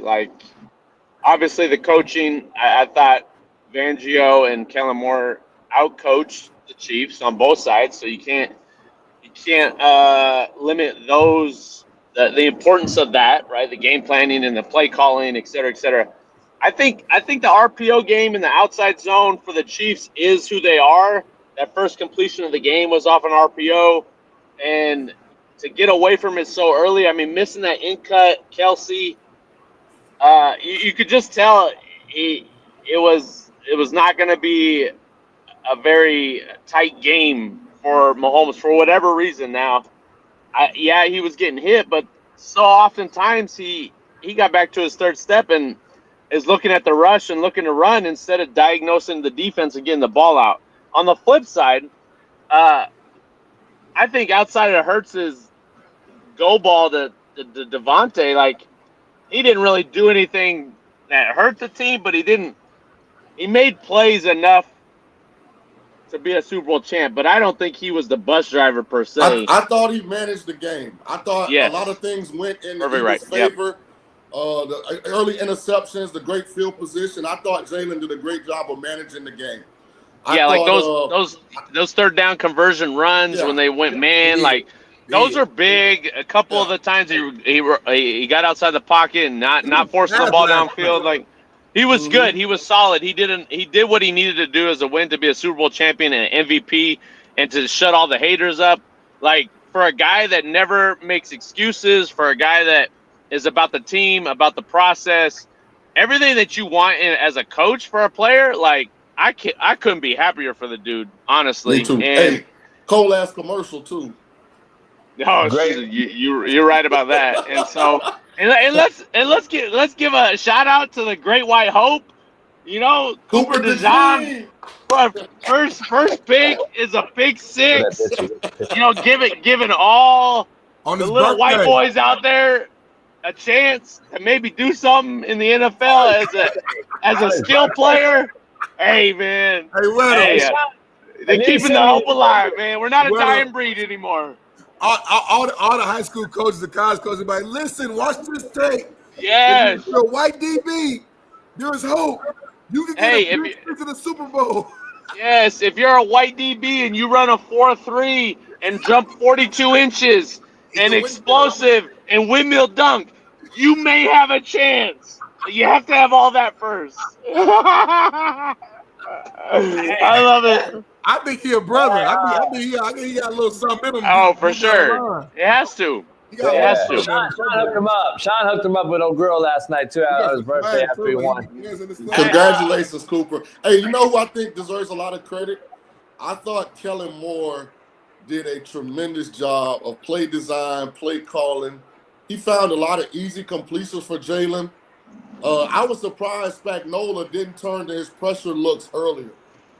Like, they were so locked in on defending the run, like they were almost unsound on any play action or any misdirection. And he never really heated Jalen up in the first half. A few times he did. He got sacked that right before half. He took that bad sack when they were getting points. You got to credit Kellen Moore. Yeah. They were hell-bent on shutting down Saquon, and they still, how many touches did he get? At least 25, right? He still got his touches, still got those swing screens. Even though they were limiting his explosiveness, they didn't get away from it. It still set up that play-action touchdown to Devontae late in the game. Like, all that stuff matters. Kudos to them. It was just a well-orchestrated coach, the physicality. The refs gotten a little bit of the way in the first half. Some of those bogus calls, even on some of those late hit calls, were whack. I don't want to see that, even though they went against the Chiefs. The PI penalty in the first series was bogus, but the better team won, and we kind of knew that. I kept telling this to people throughout the week. I said, if you rated the top 20 players in both teams, the top 20 players in this game, I bet the Eagles have 15 of the 20. Yeah. Maybe it's a little more, maybe it's a little less, but they had the better team top to bottom. It's not really a comparison. So it was going to be a blowout or a close Chiefs win. That's what I predicted, and saw the blowout. I text Andy Reid, and I told him, I say, you got a dynamic weapon in Isaiah Pacheco. You won't use him. I went back to the well again. Pacheco over his rush yards, anytime touchdown. I don't even know if he had 3 carries, dog. Coach JB told you that was a bad bet. He said it was a bad bet. He told me to bet Kareem Hunt. Kareem Hunt had 3 carries. Like damn, son. Damn, like damn, dog. Insanity is doing the same shit over and over and expect to say a different result. Hey, there's 2 things I want to ask you real quick. We're going to end the show with you both real quick here. I got to take Bailey to the airport. Bailey's in-house today. Came out to the Super Bowl party. Shaun missed a great party. It was a great party. Gumbo, we had fucking tacos, liquor, Shaun too. Hey, how many dishes cash knocked over? Shaun didn't want to come over. How many dishes cash knocked over? Ash was put up on the side the whole day because I had kids. We had a lot of people here. Until the end, he snuck out somehow. He broke through the gate. I don't know how he broke through the gate. My part broke through the gate. But anyway, started attacking babies and shit. It was crazy at the end, but it was good till that point. All right, see this motherfucker, man. All right, Shaun, E-Dub, I gotta ask you. Speaking of the 49ers, I gotta ask you real quick because we're going back to the same thing. Last year, Lynch and the Shanahan had this discussion about Deebo Samuel being on the trade block along with Ayuk. And again, now all of a sudden he's requested a trade. What's going to happen? Weddle and I are happy because Shanahan, to me, is the most overrated coach of all time. But anyway, where are you at with this and what's going to happen in Frisco? And this goes back to Shaun's point with the signing of Purdy, who Smitty, Shaun, and everybody thinks that Purdy's going to get signed. I think if you sign him to $50 million a year, you're done. Because I just think the roster's aging in front of our very eyes, and I think this is sounds like it's going to be more. I think Sean McVay is salivating, E-Dub. I think he loves it. Yeah. I think they're trying to find ways to find money because they're going to have to pay Purdy, which I don't think is the right decision with the money that is going to be paid to him. I think he's deserving of a contract extension. I think it's around $35 million. I mean, that's what I'd be willing to pay him, and I think that's what his ability is warranted, but nothing more than that. And I think you got to reload up your roster in a couple years and then go find that quarterback that can win you a Super Bowl like the Rams did, or find it like if you're fortunate enough with some young quarterbacks. But I think they got to get rid of them, and they're trying to find a suitor. I just don't think they're probably going to get cut anyways. So what are you going to get for him? A 6-7 round pick, and you got to take on that salary? If I'm a team, I'm not doing it. So let the 49ers deal with it. Debo has no value, and let me put you guys in a different prism as far as the Purdy contract. Let's all make ourselves Brock Purdy's agent. I'm not taking a penny less than Tua got in Miami because I think my No, player I is agree better with you, than Sean. Tua. I Right. totally agree with you. So But that I'm just Tua saying, contract be the baseline. if I'm Lynch, I'm not doing it. So, but they're gonna do it. Here's the good thing about if they want to play hardball and franchise me, I get the average of Burrow, Herbert, Lamar, all those guys that just signed those big deals. So I'm gonna get that amount anyway. Right. Yeah. Yeah, I don't know. E-Dub, where does Aaron Rodgers land now that Aaron Glenn has said no go? We don't want you back. I commend Aaron Glenn for standing on business and putting this on, making this his team. As a head coach, you and I, E-Dub, would appreciate that. I think that you know what, I'm going to make this my baby. I'm going to win or lose on my accord. Where does Aaron Rodgers land, in your opinion, best fit for just a 1-year stop? Oh gosh. I think I don't know. I think that's what they need to do. But I don't know. Honestly, like if I'm a team, I'm not looking as an A-Rod to take me over. I'm looking like, let's just say, for example, the Raiders. If I'm not sold that Ward or Shedeur are the guys that I want to build my organization around, and they can take me to a Super Bowl, then I'm 100% going after Sam Darnold as my number one prospect and build around him with a draft pick, et cetera, et cetera. If I do think that, then the Raiders need to go up and grab one of those guys, whatever it takes, because you can't continue to lose like you're doing. For A-Rod, what team wants him at this point? I don't know. You're gonna get are you gonna get a Stafford return with the roster that you're bringing him in with, and then the value? I don't know. It's hard to judge what teams really would take him and have that impact. But it sounds like he still wants to play, so as he should. He's still a quality quarterback. I don't know where that fit is, though. I don't either. Yeah. You keep bringing up the Niners, JB. I just don't see Purdy's going to re-sign with the Niners. The Niners aren't going to let – they've said everything they've said is said we want him back. Even the owner came out yesterday and said it's going to happen. So – yeah, too many things are aligning for that to happen. I think Aaron, and here's what's weird, because free agency is before the draft, right? Yeah, March.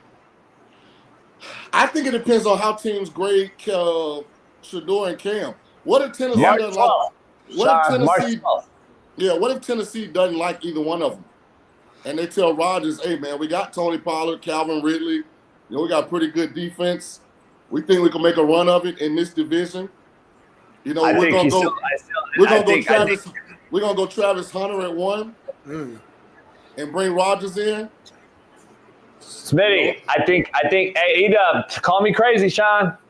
I think he ends up as a Colt. Pat McAfee, right there. He does studio time right there. And that Colts team indoors around the young O-line, young defense. Defense is much better than Nashville. In Indianapolis, so I think that the Colts. So you giving up on Richardson? I never fucking gave in. I mean, because they're not. No, the reason I'm asking, A-Rod can't mentor Richardson. Their skill sets are so vastly different. They have to run a completely different system. Well, here's the thing, though, because I want to help Smitty out. Like, if I'm a 1-year fix, though, in Indianapolis, as Aaron Rodgers would be, we have seen over the last 2 years quarterbacks get traded for Chico sticks and string cheese. From Justin Fields to Ritter to all these guys they've gotten rid of. Why would you not get rid of AR5? Here's a team that just came off the top of my head. What if does A-Rod to Cleveland keep Myles Garrett there? And they have some pieces. So the reason I didn't mention Cleveland was because if you're A-Rod, why would you go in that division with the least amount of bullets? Great point. I mean, I'm with you on that. I'm with you. Stefanski in that system, I think A-Rod would kill. But you're right. What about AFC East? No. AFC South, Indianapolis. What about in that division, though, that you have? Just hear me out. They still got Derek Carr. What about in that same division as Cleveland, though? Because isn't Mike Tomlin and A-Rod boys? Pittsburgh? They don't have a quarterback. They don't have an obligation to either one of those QBs. And Russell Wilson could be a Raider. I could see him going to Pittsburgh. I couldn't see him going to Cleveland. That'd be a dope fit. I would love to see that. Just for a fan of football. I'll tell you, I think it's an AFC team if it's not the Niners. I think it's either it's only 3 teams in my opinion. It's the Raiders, the Steelers, or the Colts. I don't see any other team. If it's NFC, I think he wants to go home and back to the Bay. Frisco makes sense. I don't know. But I know I hear you guys too. They're going to sign Purdy, and then he won't go there obviously because he's not going to go be a backup his last year. So I don't know where he ends up, but it is what it is. We'll see. Real quick, the Dalton Knecht trade was vetoed because Mark Williams, who they traded for in L.A., did not pass physicals to the Lakers' liking for a future signing. So they said, no. Dirty by the Hornets. Hey, what do you do, Shaun? You get Knecht back and you say, hey, man, we really wanted you, dog. But, we was going to trade you. We had to trade you. Like, how is this bullshit?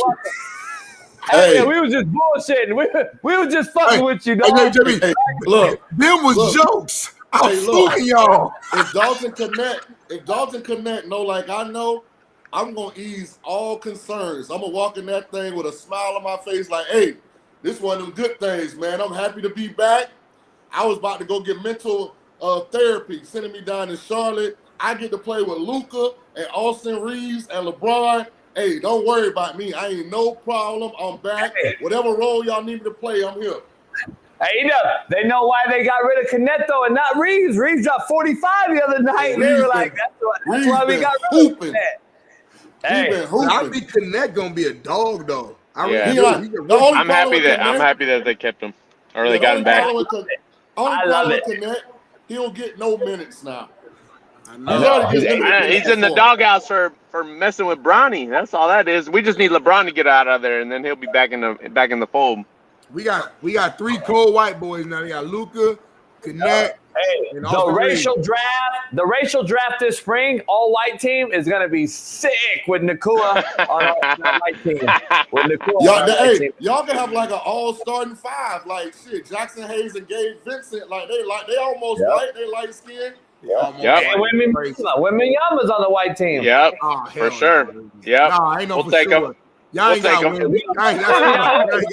We don't know what Wembanyama is. We don't know what Wembanyama is. Oh, he's a dog. What's his name? Wembanyama. And JB said he was gonna be a bust 2 years ago. I ain't forget that, homie. Hey, and I know we didn't talk about it. I'm on record. I think Dallas may end up being better off. I'm telling you, AD look good, man. AD's hurt for another month. He's hurt, homie. He got hurt the same game. The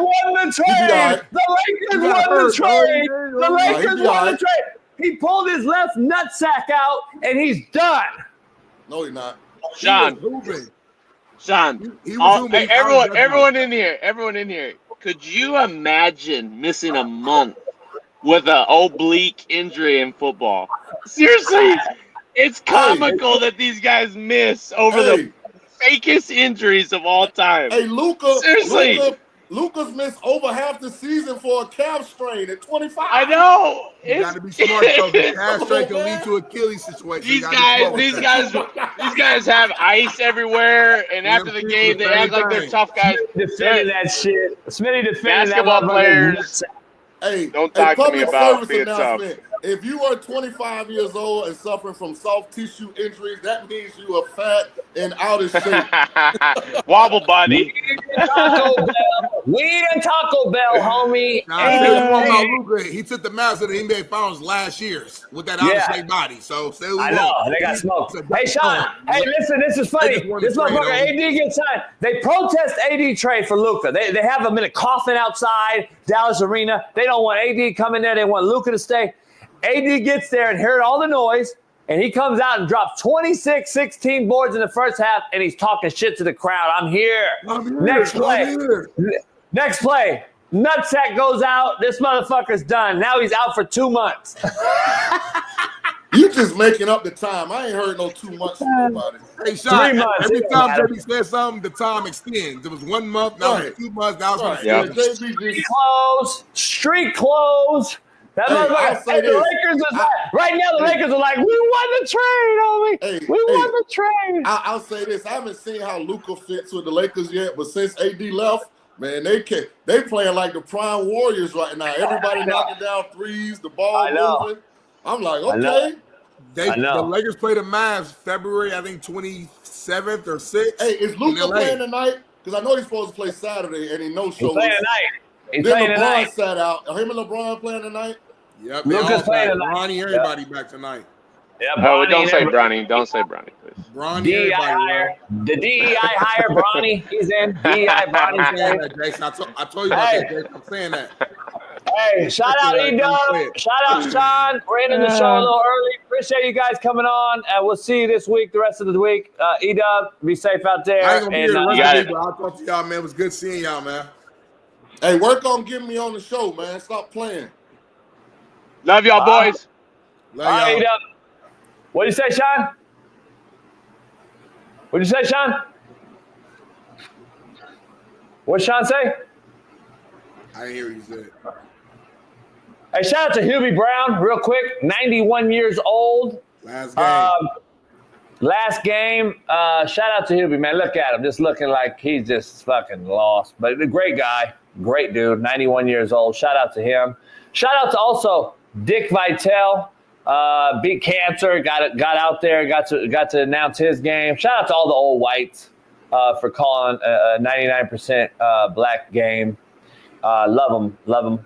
91 years old. Young black Hubie Brown.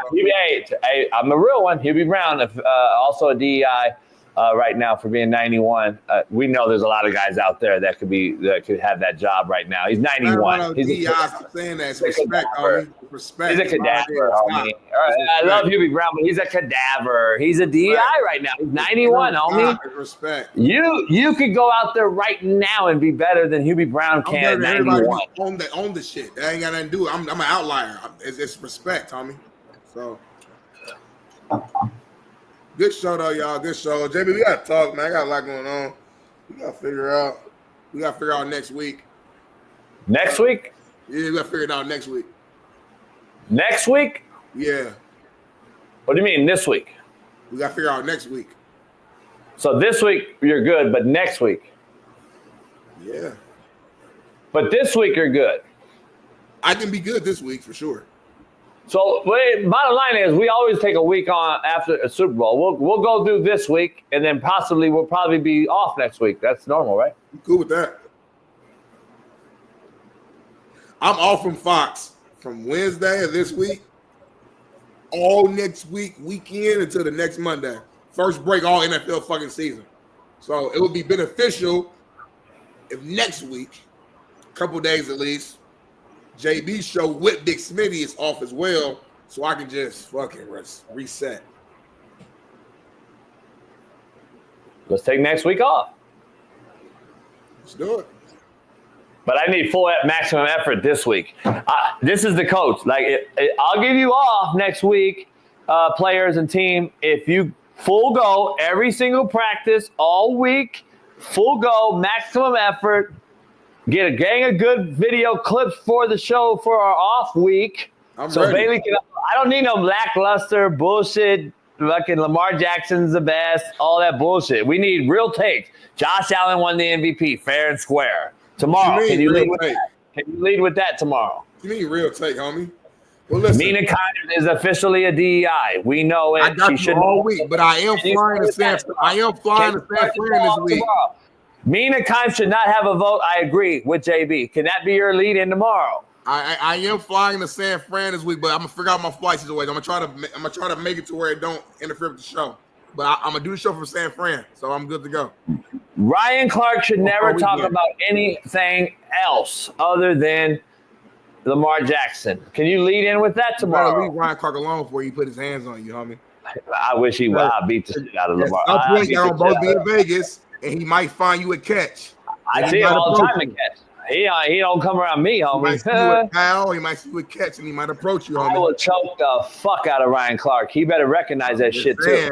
He was a hard hitter on the football field. Drag that motherfucker across catch. He was a hard hitter on the football field. They'll have to catch his motherfucking ass on a goddamn stretcher. I'm saying he was a hard-hitting safety, homie, so he's a physical cat. That don't mean shit. That don't mean a goddamn thing.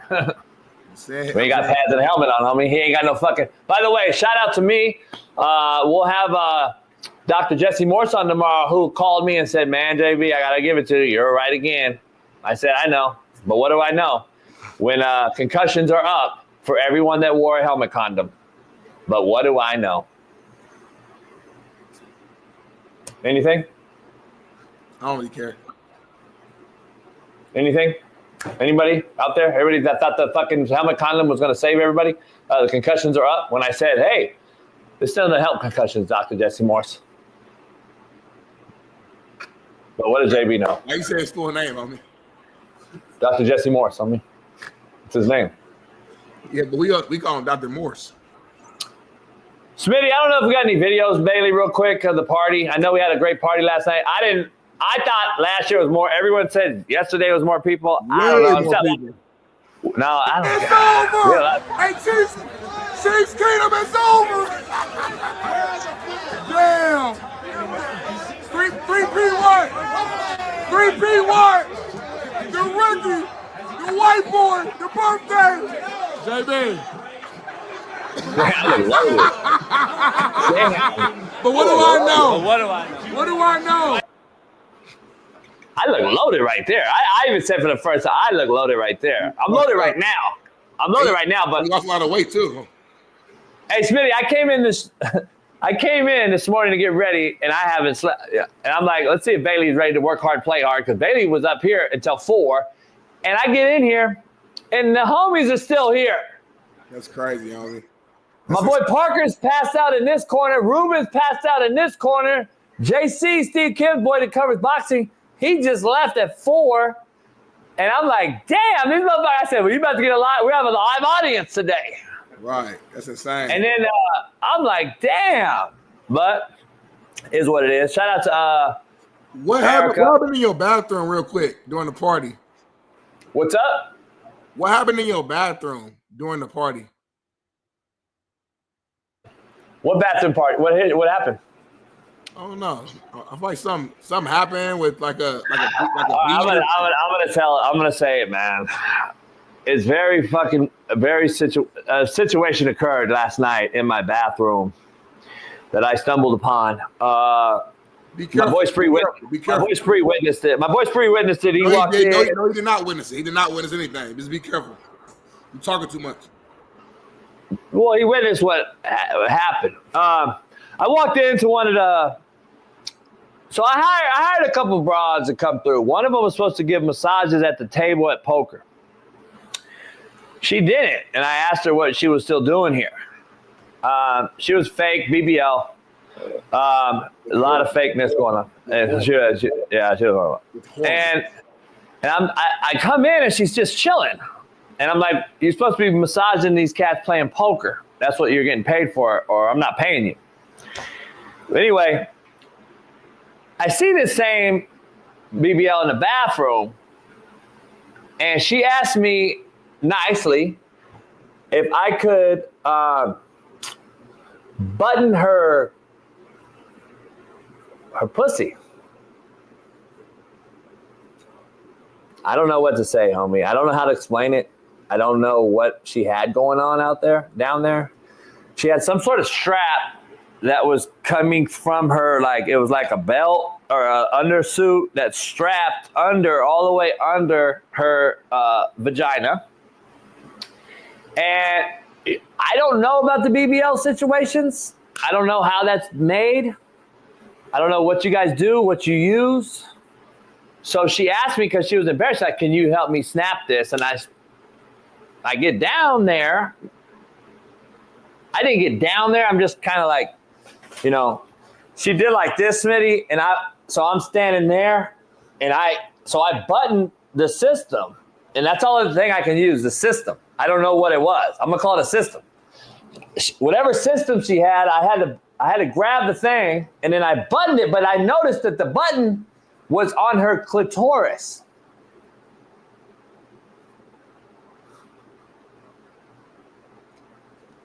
Her clitoris, her clit. It's connected to it? I know what it's called. I know you. I'm saying it was connected to it on me. Yeah, some sort of button system on her clit, on her strap. Yeah, I'm confused too. I don't know. Are you sure this wasn't one of those like abdomen things that women wear that keeps their waist like real tight and it goes like through their leg? You know what I'm saying? Sometimes women wear the little waist trainer things that keep their shit tight and it goes through the leg. You gotta tighten. Was it that? Yeah, I don't know what it was. I wish a few women would have came out and helped me and witnessed it. Yeah, probably with the body. I wish Chris would have came and helped me or something. Then she could have said, "Hey, this is what it was, JB." I don't know. You gotta go drop Bailey off LA. I got a meeting. I'm gonna hit the gym and I'm gonna go to work. I gotta work today. Shout out to my girl. Shout out to Pylon, man. Erica Jackson runs Pylon. Shout out Jackson. Sorry, shout out to Erica. Sorry, Miss Jackson. A lot of women have commented. A lot of women have commented on this post. I'll be hitting you guys up privately. A lot of the women that hit me up from this post, they like this picture of me. I'll be DMing. I'll be DMing you guys later today. Huh? Why your hands so hot, like by her neck? Like it should be more like her upper back. You got like on her neck. Erica's watching right now. So the neck is sensitive. What? Yeah, and this is real show on Planet Earth. I'm glad she's watching. Her neck is sensitive. Watch your hand right there. And a point. Respect. Respect. You. I know the type of dude you are. I know the type of dude you are. And look, and the hand is real subtle too. You can tell by his two fingers right here, it's barely placed. It's like softly placed. You think you slick, JB? That's my sister. I'm always defend my sisters. Who was her homegirl? Who was her homegirl? Who was her homegirl that you mentioned earlier? Like I mentioned to you, I said her homegirl's here with her. Like who? Did you remember her? I remember her. I can remember her name though. She was sitting, real nice lady, brown skinned lady that was sitting next to each other. She was so nice. That's it. So nice. I can remember her name though. You asked Miss Jackson what her name is? I know her name. What was it? I forgot. Nicole. Shout out to Nicole, man. It was a pleasure meeting you. Showed nothing but great energy, big smiles. Y'all was assisting with the little gang you had outside where you stole all our money. Squares. I won one. I didn't even know. Bailey brought me a bunch of money, and I was like, I won. Bailey, send my money back. That was a waste of money. Send my money back. Said you $40. I don't know what I was saying. I just did it just to help. I don't know I don't know if I won or not. That's a great fucking teammate, man. You did that shit to make the game go. Yep, so literally. I'll shoot you your money back because I won the money. So I didn't, you know what I mean? I already spent like $6,000 on the party anyway. So perfect. Fuck it. Well, Smitty, I gotta get rolling. I gotta get Bailey to the airport. And Bailey flies out at 12. We got a 3-hour drive just to get there. So he's gonna be stuck at your house. I mean, no, he's gonna be stuck at your house because you're right there by the airport. I got a wife though. I know, but he's got a mattress. I gotta blow a mattress for him. So he'll be at your house later on if he misses the flight. Just shout out. I'll have him lift over to your house, Uber or whatever. Shout out to everybody, man, for making this show the realest show on planet Earth. Again, Smitty, black on black crime, doesn't want to accept the black homie Bailey into his house. I have, though. Well, earlier at the first, I asked Bailey, I said, fact the cap on some shit that I know what it was, and he said fact. So he's getting punished. Well, shout out, man, to all you guys. Appreciate everybody. We'll see you tomorrow, Smitty, on a Talk That Talk Tuesday. Dr. Jesse Morse, T. Rich, and Steve Kim will be joining us to talk about Kendrick Lamar's halftime performance, Jason Whitlock style. We'll see you tomorrow on The Realest Show on Planet Earth. Peace!